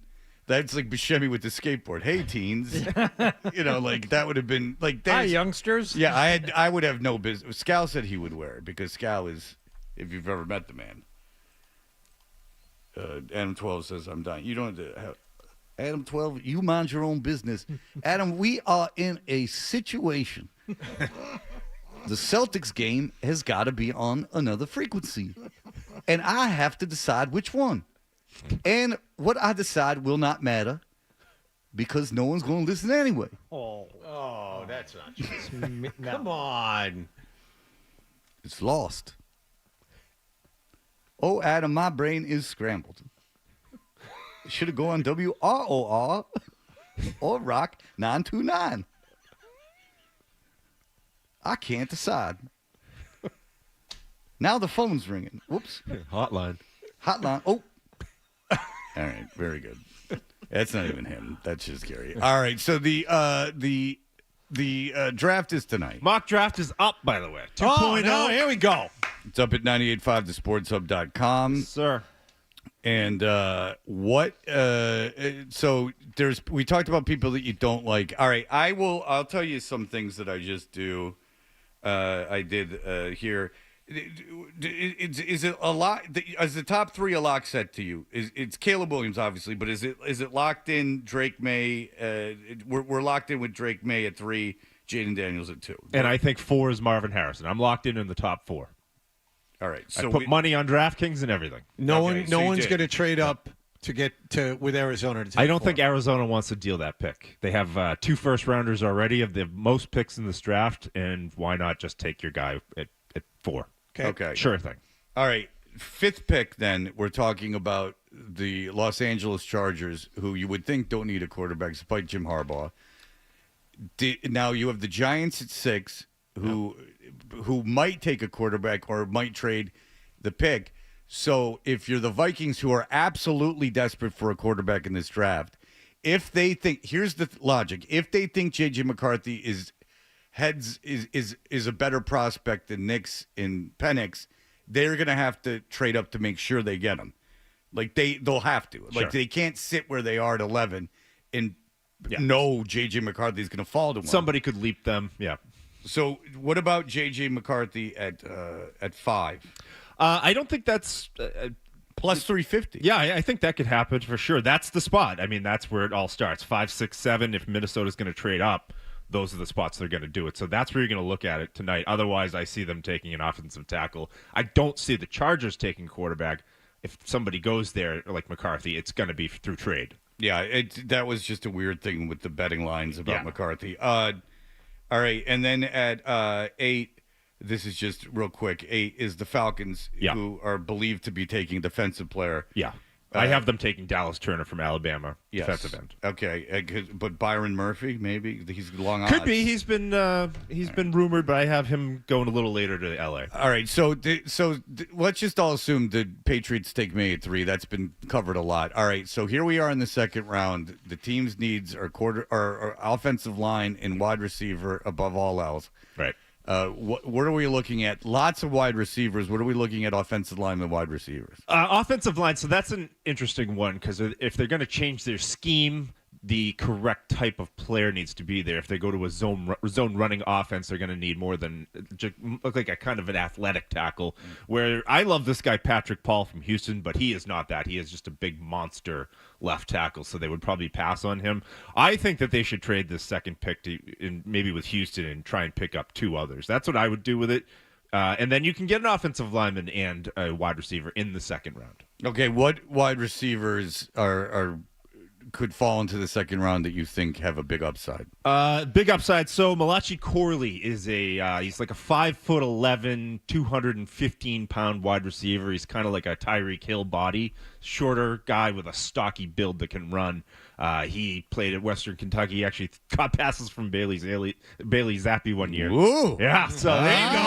a connection. That's why we get it. Hopefully All Zappy's right. not playing. But, Yeah, well, you know. listen, Zappy, there could be a major injury, and then Zappy could get in there. There's no question. But he's somebody who is very under the radar. He showed out at the Senior Bowl week, and anytime a guy in a smaller team can show up at the Senior Bowl and play well, then you know he's probably going to translate in some way to the NFL. That's somebody I like.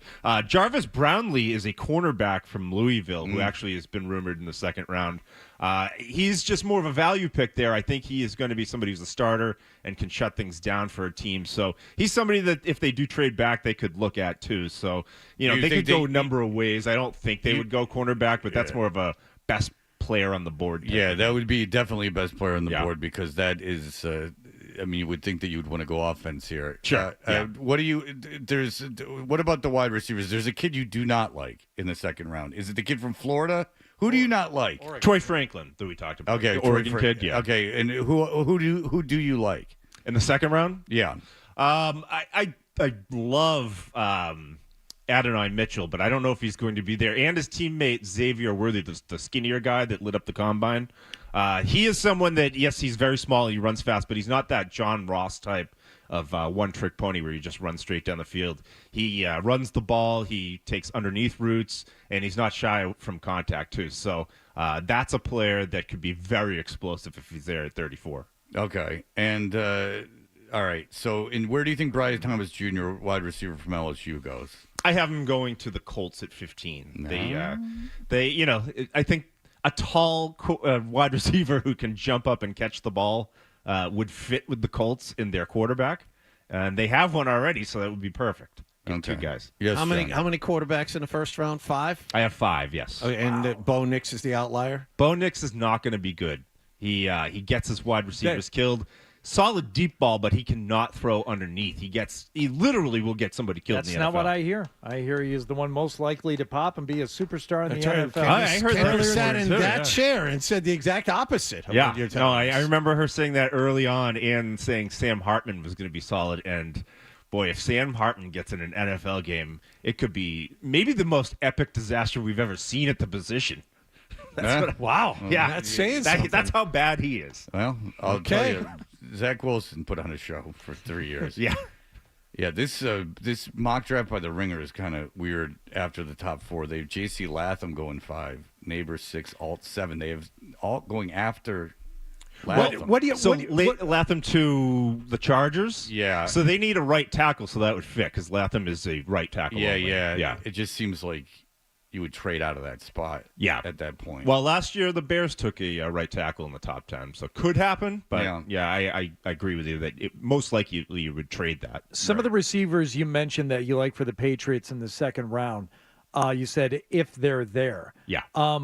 Is there anybody – could one of those guys end up going like late first round in one of the spots, presumably – that the Bills might take a receiver? Yes. Or I think the Chiefs might be. Well, the Chiefs are definitely probably going to take a receiver. Could one of the guys you mentioned end up going there as opposed to Xavier Worthy or Brian Thomas? Yeah, Adonai Mitchell, I actually have him going to Buffalo at 28. Yeah. And they're rumored to maybe even want to move up and take a guy. I don't know if that's maybe like if they're looking for Brian Thomas Jr., but they really like wide receivers in this draft, and it looks like they want to get one. They also just traded Stephon Diggs and lost Gabe Davis, so they have a couple of holes to fill. Okay. But actually, I don't know if Kansas City does take a wide receiver there.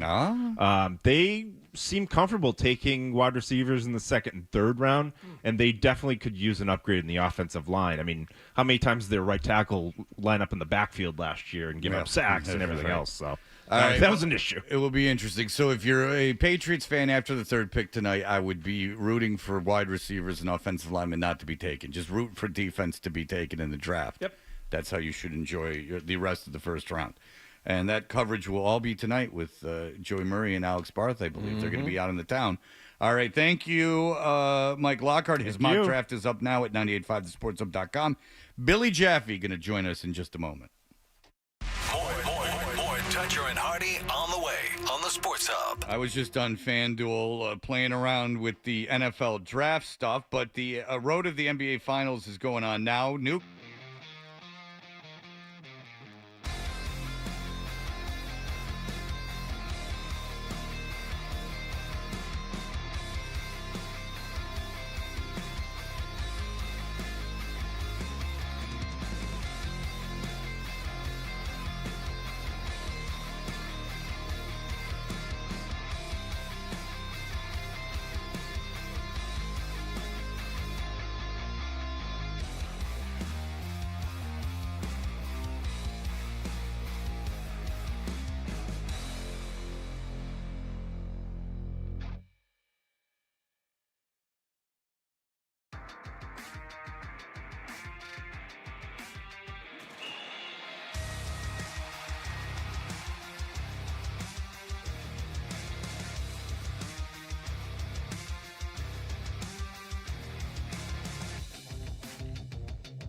even in a game apiece. Game 3 is in Miami on Saturday night. The NFL draft begins tonight in Detroit. The Chicago Bears on the clock with the first overall pick.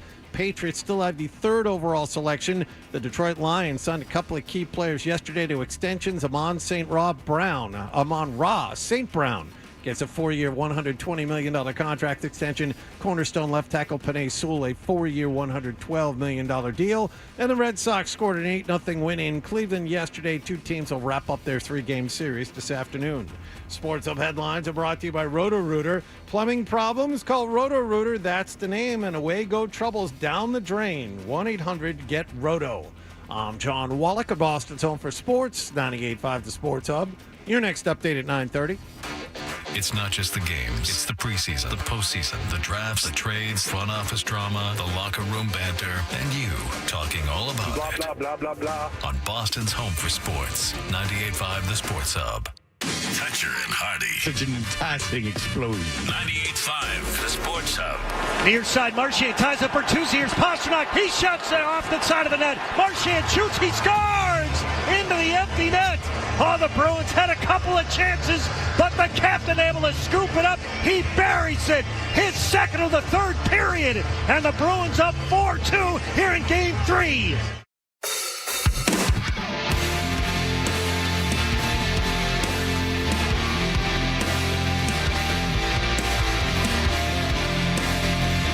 Hey, we're Toucher and Hardy, brought to you by FanDuel Sportsbook. Make every moment more with FanDuel. Billy Jaffe is the Bruins analyst for Nesson, and he's been letting his hair grow in a little bit. It's time that you shave that head again, young man. I saw you in studio.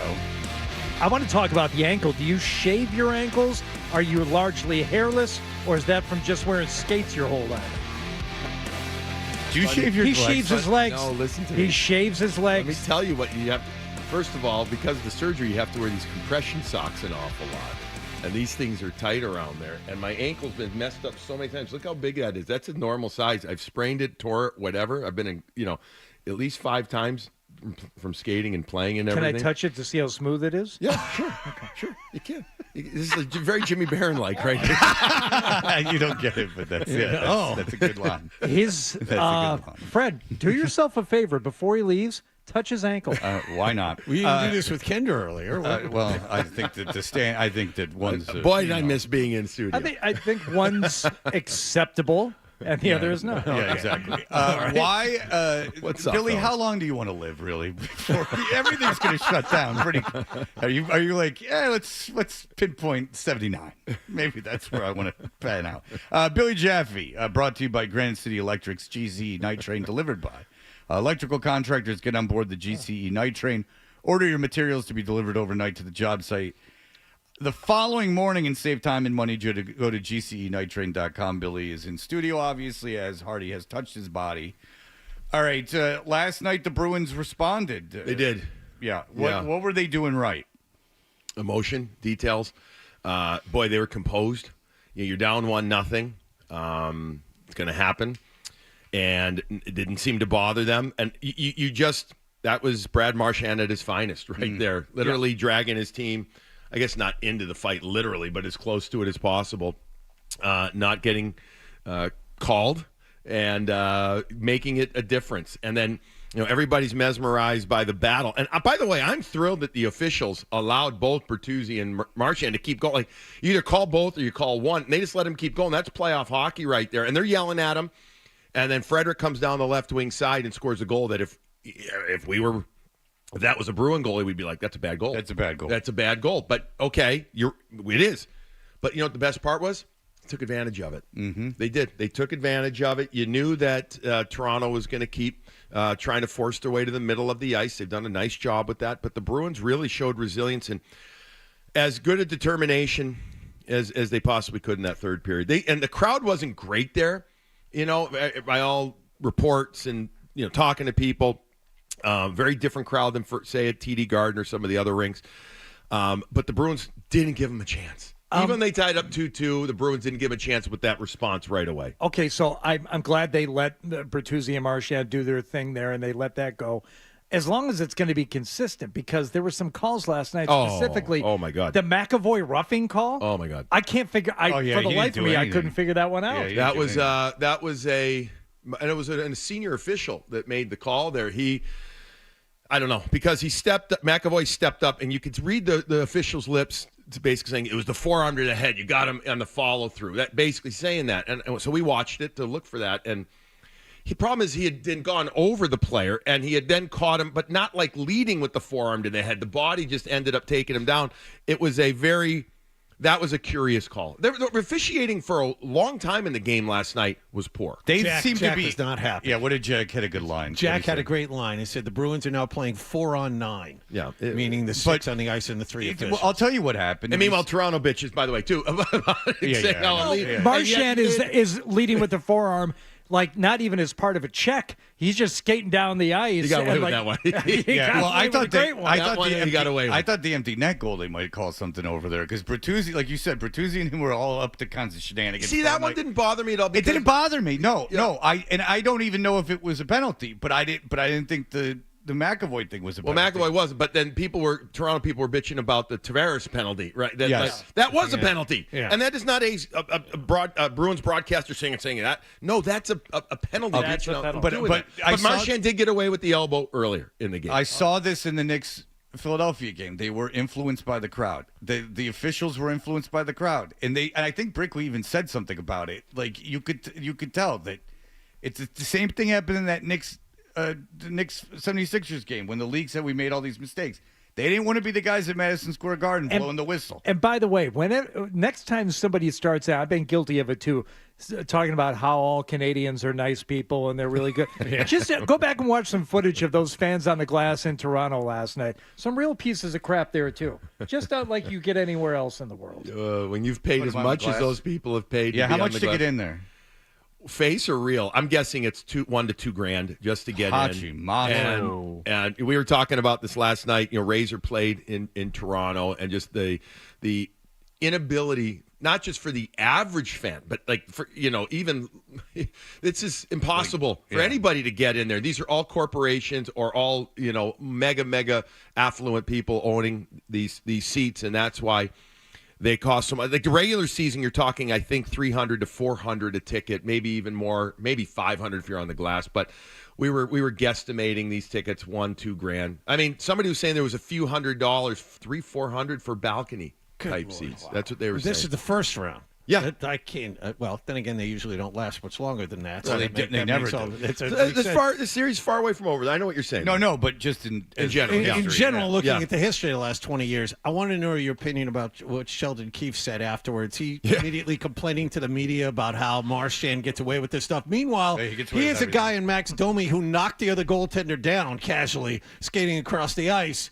He's gotten away with a bunch of stuff in this series. I mean, you have Bertuzzi on your team. Yeah, two of them are going. Domi are the same. I mean, know. Well, here's the thing. If I think there would have been more validity or more oomph behind it if they were the ones that had 5 power plays. Yeah, I know. That's the other part of it. Let's say if the roles reversed and they only had 2 or 3 or whatever. Oh, he would have gone crazy. Then you're like, oh, okay. But he tried to do it in a way. It was very interesting, Johnny. Like he did it in a way that he was so complimentary of the word elite. He's elite at it with Brad Marchand, and he's a this player and a that player, and so effusive with praise. But then it came in with a little bit of a shot to the solar plexus.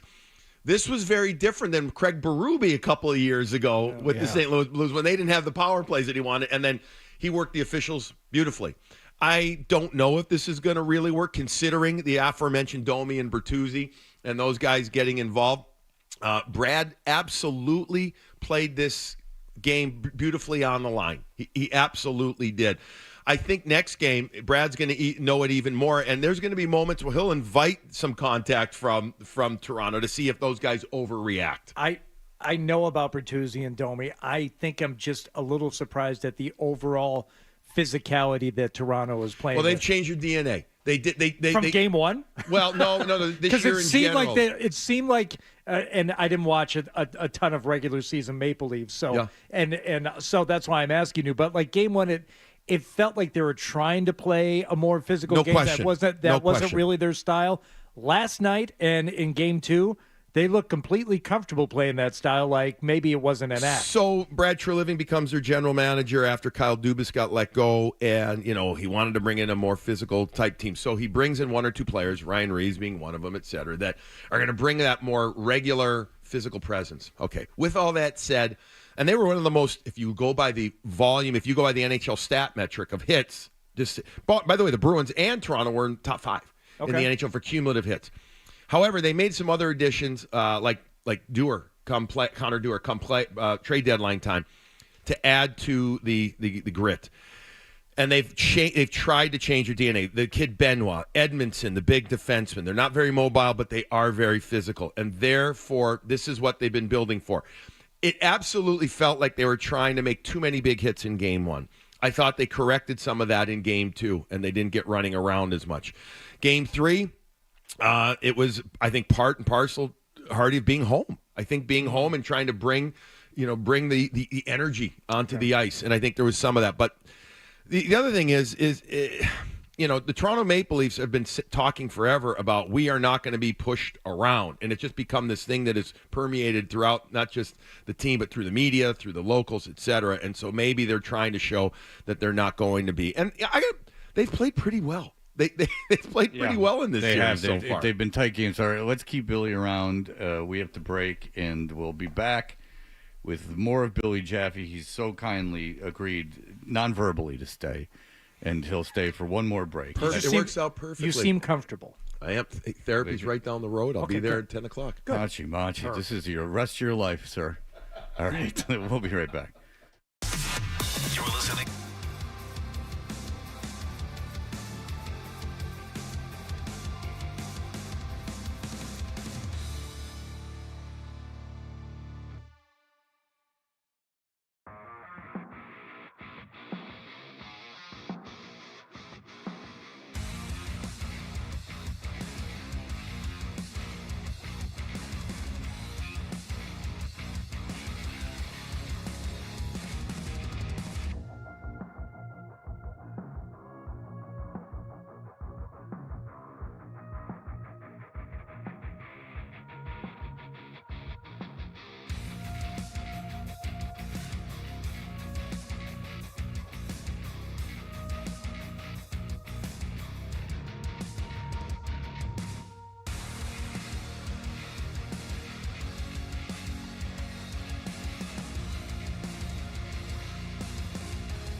birthday. Every day I'm having fun with my lady. I'm Robert Smith, and I don't look so good at my age right now.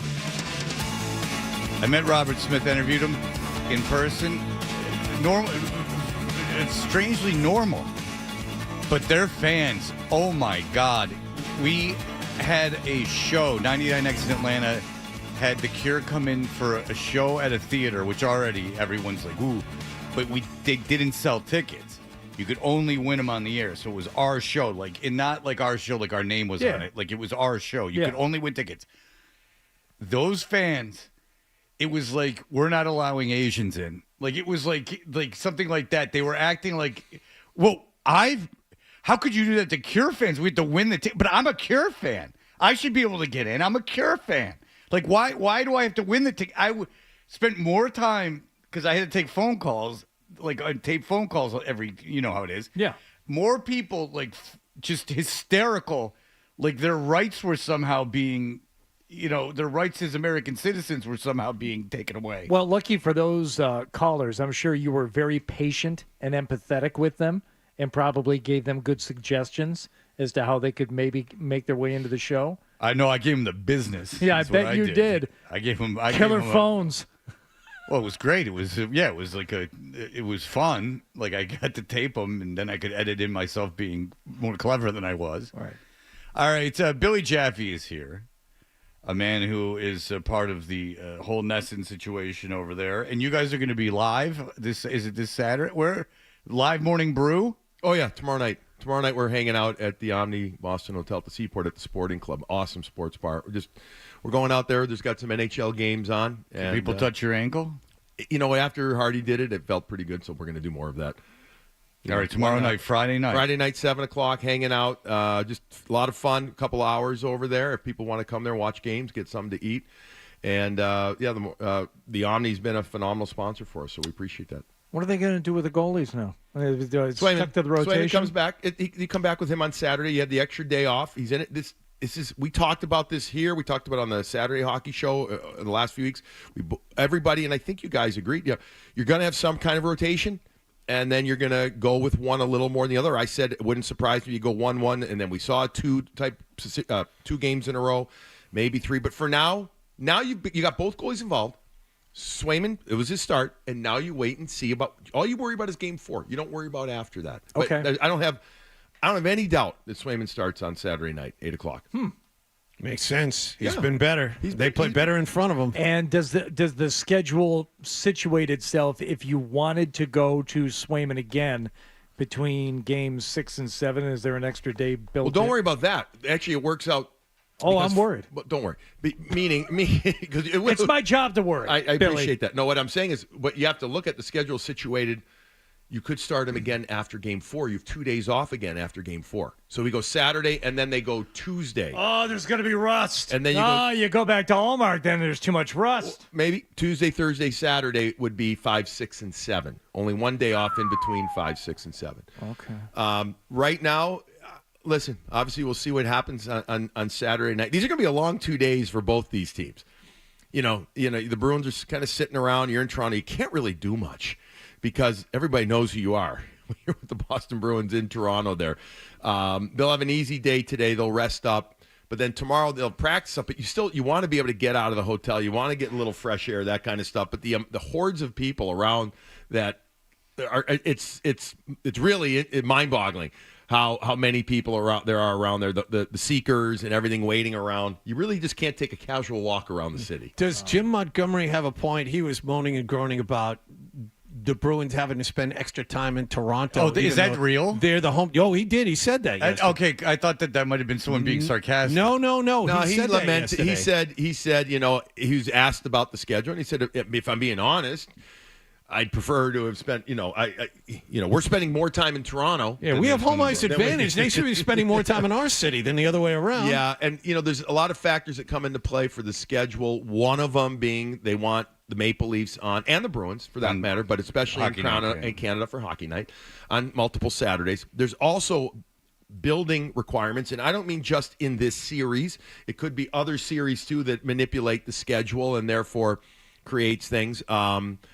I don't know. I mean, you've got ESPN and TNT, and they have windows. But for the most part, it ends up being hockey night, I think. Right. That's why the reason behind it. And so but you always talk about how the Bruins like being out of town. Like, they prefer No, it. they do. No, what I'm saying is there's just longer days. They do like being on the road. There's the cathartic nature to it as a player. They got young families. They don't mind being away so much.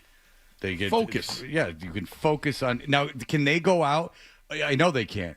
Because I was friends with Torrey Krug when I went to Canada. I went to Canada to see the Toronto and the Montreal games, like one March. Yes. And Torrey Krug and I were texting, and I was like, "Hey, I'm going to be at this bar." He's like, "Dude, what are you asking me to go?" He's like, "I can't go to that bar in Toronto." He's like, "Are you crazy?"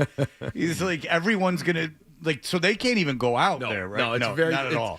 No, and I'm telling you, even for the Atlanta Thrashers used to have autograph seekers, and when I say 10 of them, you would be like, "There's 10 people that really care about the Atlanta Thrashers in Toronto," right? And that was like huge. You get a big. It team wasn't there. even that. He was like that. He's like the media would go. I'm at a bar. Oh no, that's my point. The amount night. of people, the amount of people that recognize you, that understand, what you're there for, that are looking for any opportunity for you.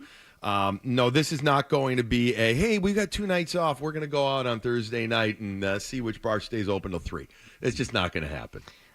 Billy, I gotta go back to this goalie thing just for a second. Okay. Okay. So you think it's going to be Swayman on Saturday night? I do. Okay. I think it's an easy decision in a good way. Yeah. Okay. All right. But if you want to keep the rotation going at all, and if they want to abandon that and just start him every other night, then okay, that's fine. If he's clear cut and that's what they've decided, I would be okay with that. But if you do decide, wait, don't worry about the next game, because then you have a couple of extra days built in, and you can still go Swayman in games 5 and 7 if you wanted to. 4, 5, and 7 is what it would amount to, right? Okay, so let's say they split the next couple of games. Would you want Ullmark in net in a potential closeout game 6 if you've got a 3-2 series lead? Okay, it's a crappy answer, but how's Swayman played? How does he look physically, mentally? How has he What been if he as looks sharp like last night? Then you're playing Swayman. Okay, so your take is you play Swayman as long as he looks like this. I'm going game by game right now. Yes. Sure. I'm going game by game, and if you're telling me, by the way, Linus looked good. I know you guys talked about. He looked great, in fact, in game 2. Bob Beers was saying that he looked like a little off, like he was playing the position differently than he normally does, which I don't. I mean, what do it's I know? Distinct with Linus. He's so big. When he gets a little bit off on his uprightness, he can be a little more flat, perhaps in his set, because he's so big. Looked you'll off-balance, notice that. Yeah, but I still like the way he played. I thought he played a great game. But he wasn't the best goalie in that game, though. And Swayman was the best goalie in game 1 and 3. Swayman now. This is exactly what we said. If one goalie had earned it, as we talked about this heading into the series, you give him a little more. So I'm giving him a little more come Saturday night. Now, if you want to look forward and play make-believe, if he's looked great again with 2 days off, he's going back in. That's what I'm doing. Okay. Game 5. So you're riding Swayman, and basically until he's not great is what you're doing. And right now, yeah. Okay, well, that's good. I would agree with that. Mm-hmm. Thank you. But I got to tell you, Jim Montgomery's got to. It's his position of strength and everything. If I'm Jim Montgomery, I absolutely hate this. I absolutely hate it because it's just an annoying thing that's easy to pick at, and it's a position to talk about, and it just would drive me crazy. Like you want a closer in baseball. Like this, he pitches the ninth. Like that's just what happens. You want I the don't given. have to think You about want it. the given. Yeah, you want the given. Yeah, and I get it. This is my number one starter. He's pitching game 7. He's pitching game 7. Don't worry about it. He's pitching game 7. And of course Maddox is pitching game 7. Like Maddox is pitching game 7. And Todd Worrell is going to close the game. I wouldn't want 2 closers. Like, you know what I'm saying? Like, I don't like that. I get it. It would drive me crazy. You're right. And the identity of this team has been, though, these 2 goaltenders. Yeah. And it's on the one hand, it got them through an awful lot of tougher times earlier this year. Saved their asses an awful lot, literally and figuratively. And so that's because of that. That's where you're at. But Saturday night, don't be surprised if. First of all, I think I loved the way Parker Wotherspoon played, and I really liked the way Mason Lowry played. He had the one gaff near the end, turnover that could have led to something, and he was penalized. He's going. Times. He was the one time I thought it was penalty. The other one, okay. But I thought he showed himself well. It wouldn't surprise me if both those guys. Well, first of all, Wotherspoon's going to be back in because he is the absolute replacement for Andrew Peak. But Forsberg has an opportunity to play. He's getting there. He's getting closer. So if he's available to play on Saturday, would you replace him for Lowry? I don't know, because you're talking about you want that acceleration coming out. You want when the Bruins are better against Toronto, their D are aggressive at the offensive blue line. They're keeping pucks alive. Remember Game 1? They were phenomenal at that. And I think Lowry's better at that and his instinct there than Forbert. Forbert, on the other hand, we know big penalty kill. The penalty kills have been pretty good. It's been really good. Let's see. I'm sure Derek's going to get a skate in today and tomorrow, and let's see where he's at. I think it would be hard to change that up. Maybe Game 5. Listen, Mason Lowry's going to make mistakes. He's going to, but he's getting more and more confident. Don't be surprised if William Nylander is back in the lineup come Saturday night. All right. And supposedly, I don't have this confirmed, but just, texting, talking, reading. I guess Matthews was a little under the weather last night, and so maybe one of the reasons why he wasn't as noticeable. He still played over 22. He played a lot. He played a lot last night. I was looking at the minutes. Whatever. The Bruins did a better job against him. A lot of fun, but don't be surprised if a couple of days off give him a little boost. He looks a little better. Yeah, Matthews had 23 minutes last night. There you go. 2 games in a row over 23. Yeah, which is more than anyone on Yeah, but at least Pasternak got over 20 in the game, and he hadn't done that before, so that was good to see. They played their, and you play your big defensemen, the McAvoys, the Lindholm. You need those guys playing. I actually thought Charlie might get to 27 or 28 in the game. The penalty probably didn't help, but he was at almost 26 minutes, so that was good. Lindholm, I thought, for all the players that needed to, there were a couple of players that really needed to step up. Lindholm did gigantically. He had a wonderful game, and they needed that. Maroon's playing well, moving well. 9 minutes, too much time on ice for him? Do we need to scale him back a little bit? No, you actually need conditioning. No. You need. Did you see when he was stuck out there? That one long shift. I kind of felt bad for him. Yeah, I did feel bad for him.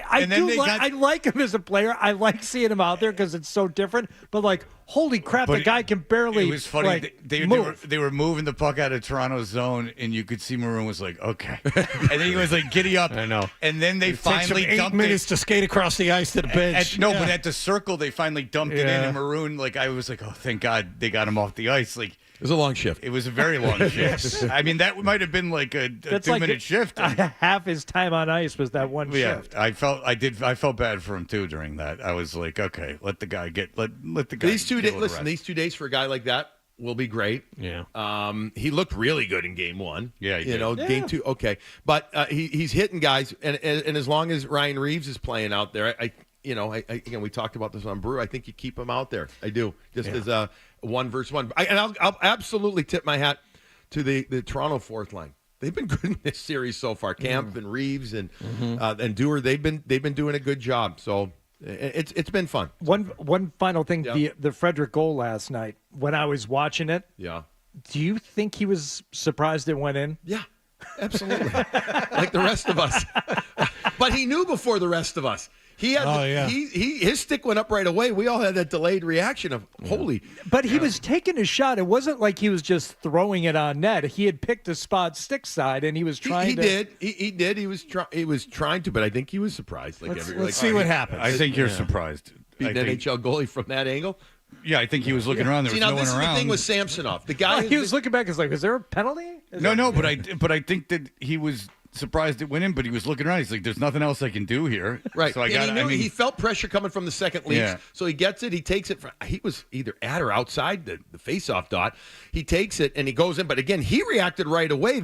We reacted off of that because we're like, "What?" Yeah. It went in. But now you've got to take advantage of Ilya Samsonov, who I know has been through an awful lot. Remember, he was put on waivers this year at holiday time or New Year's Day, and he cleared them and all that, and so he can be known as extremely hot and cold. Don't pass up a shot. And that was the best part about Marchand, his mindset in the third period. I felt Marchand had been holding on to pucks, trying to skate him to the net a little bit more. Even though that first shot wasn't like a howitzer, the one that power play goal that DeBrusque scored, it was high. Samsonov didn't feel it, didn't know where it went. The rebound Jake picked it up and put in. By the way, Jake DeBruck's 3 power play goals in this series already, 2 all year. The other thing is that Marchand goal, that was a howitzer. What a release. That's what you need from Brad Marchand right there.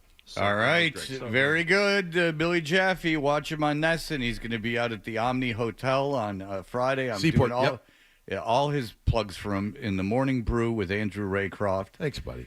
And the woman host from your show is going to be out at the Omni. Sophia's going to be there, and Barry. We're getting Barry to stay awake. Are you paying them? Big time. Okay. Nice. Big time. Big time. Because they're going to expect, they're not going to just do it for food and drinks, Billy. They're going to want money. The green. The green? Blue cheese. The you know Bitcoin? what I'm saying? Oh, Bitcoin with the gambling. All right. See you guys. Thank you. We'll be right back. Here are the headlines. Sports Hub headlines.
for yourself, but for the ones you love and love you. Call 1-800-QUIT-NOW.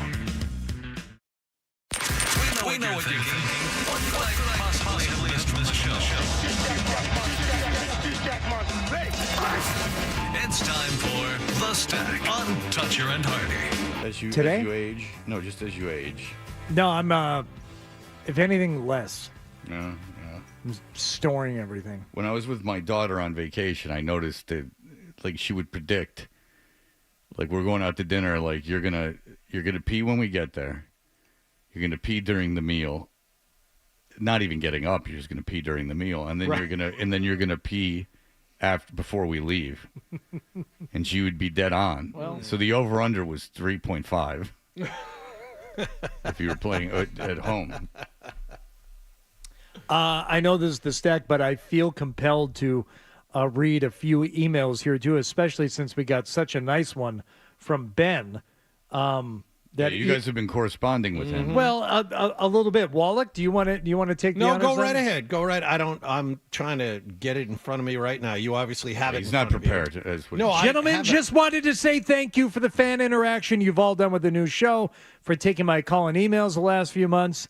The bits are great. I can confidently say this is the only radio show I've been loyal to and actually laughed out loud at. I'll continue emailing and calling. Just wanted to express my thanks. Hope you're doing well. And it's truly a joy to listen to during my commute. Best, Ben. I replied and I said, thank you. We appreciate your contributions. I wonder if Wallach will even read this.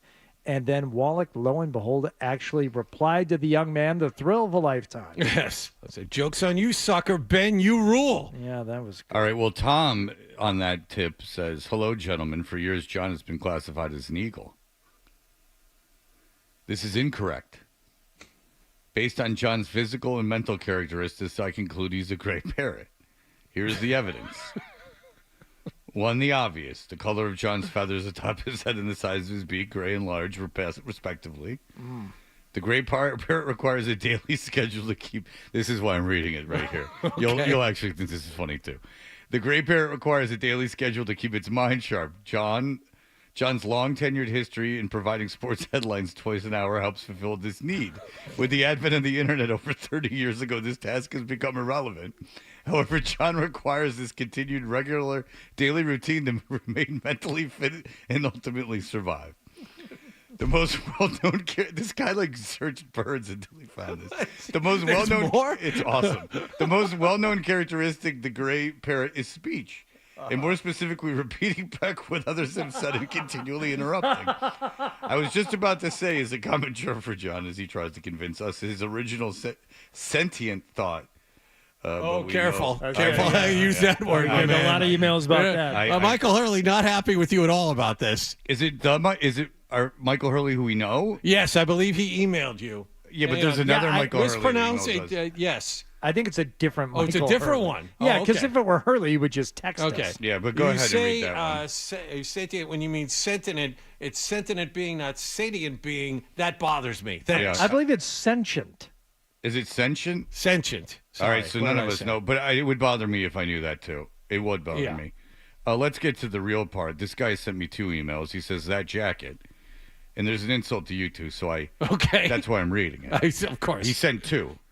First and foremost, you already know my boy Freddie T. I'm going to tell you that jacket you got is straight fire. Love it. I can't see your kicks, but I already know you probably got some J's or some type of Nikes on. I'll tell you one thing. You dress pretty fly for a white guy. Oh, he's an Offspring fan, too. No, that was from a black listener. Maybe that's the point, is that you don't know what's going on outside of your bubble. Huh. Are y'all done? and bow. Scene. Yeah. And scene. So we were talking about Creed at some point yesterday, I guess? Sure, why not? Every day. Joe said that Creed, the band, is just the room of music. We're all familiar with the movie The Room, famously the worst movie ever made. Oh, hi, Mark. He said both sucked and continue to suck, but found a cult following revival in the, quote, so bad it's good trope.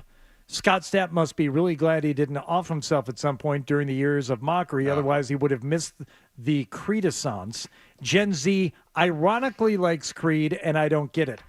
Well, I disagree. Yeah, and I will tell you this, that there is a band that's actively trying to do it. In my opinion on it is Limp Bizkit is trying to lean into the irony of themselves, and like Fred Durst is wearing like silly costumes, and like, you're not in on the joke, dude. You're a clown. Watch the video for, what's the one where they have like Snoop Dogg and like Eminem in it? Is that I think break it's break stuff? Yeah. Like, watch that video. Like, no. Like, you were full on, like, shouting out to Ben Stiller at the beginning of one of your songs. Like, no. You can't bang all those chicks and do all those drugs and have all that fun and then turn around when you're 50 and go, it didn't count. No, you're not in on the joke. You're not in on the joke. But his guitar player's good. Shut up.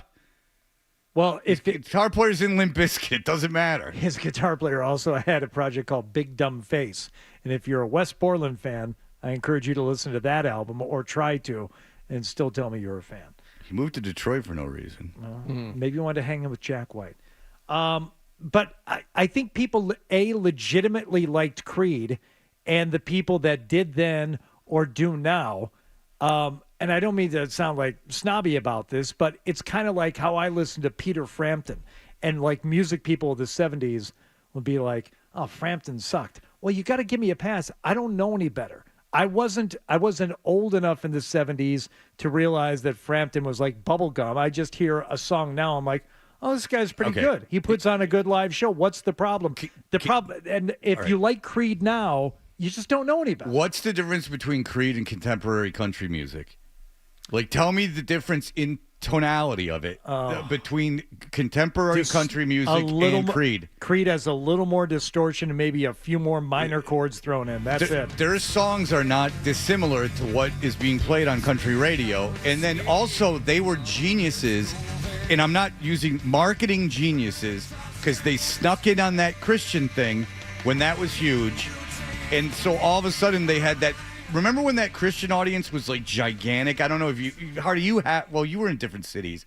Like in the South, like if you came in as a Christian artist, automatically you're getting sold at like stores that no one else is getting sold in, and you're appropriate. So like families are allowing their teens. You don't understand how much different stuff is in the South, even in Atlanta. Like the parents like won't let kids buy certain kinds of music. It's kind of weird to think about. And so they got in that way. So say they went platinum just on the Christian thing. Then they kind of denounced that. Evanescence did the same thing. Then they kind of denounced it, and then everyone went, oh, "Okay, they're a secular band," and then they went crazy. Yeah. And so I'll tell you, I introduced that band in front of 100,000 unironic mother effers. Because I was the low man on the totem pole, and I was the one who stuck around for the Creed show at the festival. But there was over 100,000 people. I have a picture of it. Over 100,000 people to see those guys. They sucked really bad, but I thought that they were at least being earnest. I wouldn't play Limp Bizkit. Yeah, you can't go back and be in on the joke now. No, you're not in on the joke. No. You made too much money and had too much fun on that joke. You can't be in on it now. No sirree, Bob. If you want to play, you go out there in earnest and play. You can't wear silly wigs and costumes and pretend that you're Mike Patton. No, sir. All right. We will be back. We will do our crossover, and then we can skedaddle. Huh? Yeah. All right. We'll be right back. You're listening to Toucher and Hardy on the Sports Hub.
It's the end of WKRP in Cincinnati. You want to know what I hate about social media? And I never can put it well, but I can read something on Instagram, and I can tell you why I hate it. Here's why. Okay? Here's one of the things that I hate. Fred, you hate everything. Yeah. Here's one. Spin Magazine. They put a guy's tweet up. I asked one of my students today if he'd ever heard of the Beastie Boys, and he told me he doesn't listen to boy bands. Fine. That's right. Okay, great. That's a funny little thing that happened. Yeah. But it doesn't end there. I asked one of my students today if he'd ever heard of the Beastie Boys, and he told me he doesn't listen to boy bands. So, no, I'm not okay. I hate you. I hate you. I hate you. Why'd you tag it with that? Why did you tag it with that, you son of a bitch? Because he doesn't know how to tell a joke. That's all, Fred. You don't have to hate all the wondrous world that is social media. Don't hate it all just because that guy didn't know when to get out. Well, no, Tony P's around, and his people know what time it is for now. They truly do. But that would be like if you saw a stand-up comic and after every joke you went, but anyhow. Who does that? But that's my life. What was that thing? Oh, that's Neil Hamburger. But that's my life. Like, ugh. Like, show some comedic skill, you hokey son of a bitch. Like, tell a bad joke, whatever. It's unfortunate, too, because he's able to identify, the real funny part of that, but then he ruined it. And, like, it's not like I don't believe the story even. Like, it's not a true story, but whatever. Like, the idea is there, and, like, that would be an interesting thing. If you said, do you like the Beastie Boys? I don't know why you'd ask a kid that. Like, I don't ask my kids, do you like the Beastie Boys? Why would I ask that? Like, do you like the planet Saturn? Like, you know it exists, but okay. Saturn sucks. It's a boy band. Okay, so that makes you feel old. So we can infer that, dumbass. So no, I'm not okay. Imagine if one of your friends said that to you. Hey guys, hey, what's up? This kid said something made me feel real old, which is something I've talked about with my friends. And no, I'm not okay. Okay, well, we're no longer friends. Let's have a little experiment here. Don't answer right away, Zoe. I'm going to ask Zoe what his favorite Beastie Boys song is. Fred, do you have your answer? Fight for your right to party. Okay, I'm going to say that or Girls. Zoe? Brass Monkey. Damn it. It's Brass Monkey. You knew it was from the first album. Yeah, and it wasn't Slow and Low. Slow and Low. What's the one? I was chill, ill will when I started chill, when I feel done the dollar bill. Sometimes on the windowsill when I get my bed, I'm chilly chill. No, I just got home. Time to get ill. That's a good song. That's actually a really good song. That might be my favorite. They still played that. If you're going to pick one from that album, that's a great choice. Love it. That is a good choice. I used to love holding the album cover up in the mirror and it says "Eat Me." Yes, indeed, it did. And it took people like 10 years to figure that out. That's so stupid. No, it's great. Yeah, I mean, it's a good album. It's an Easter egg. I loved that album when I was a kid. My parents did not care for it. They preferred Run DMC, and that is true. They were like, "Why Run DMC have talent? Why are you listening to this Beastie Boys stuff?" Oh, that was so funny how that Pags point came to you when you were peeing. Yeah. I thought of the jacket. Us, man. Yeah, I think the two are correlated. What do you think about when you urinate? Just how good it feels. It's like, whoa, couldn't wait to get here. Yeah, I'm stranded. That's happening every. It's fun sitting in traffic after 3 cups of coffee. Yep, that's happened to me more and more and more and more. It's becoming not an option. It's coming. We got to go now. All right, that'll do it for us. The fully formed midday show now with Tim McCone, who they will continue to humiliate today. That will do it for us. Everyone enjoy the draft. We'll be back to break it on down tomorrow. Bye.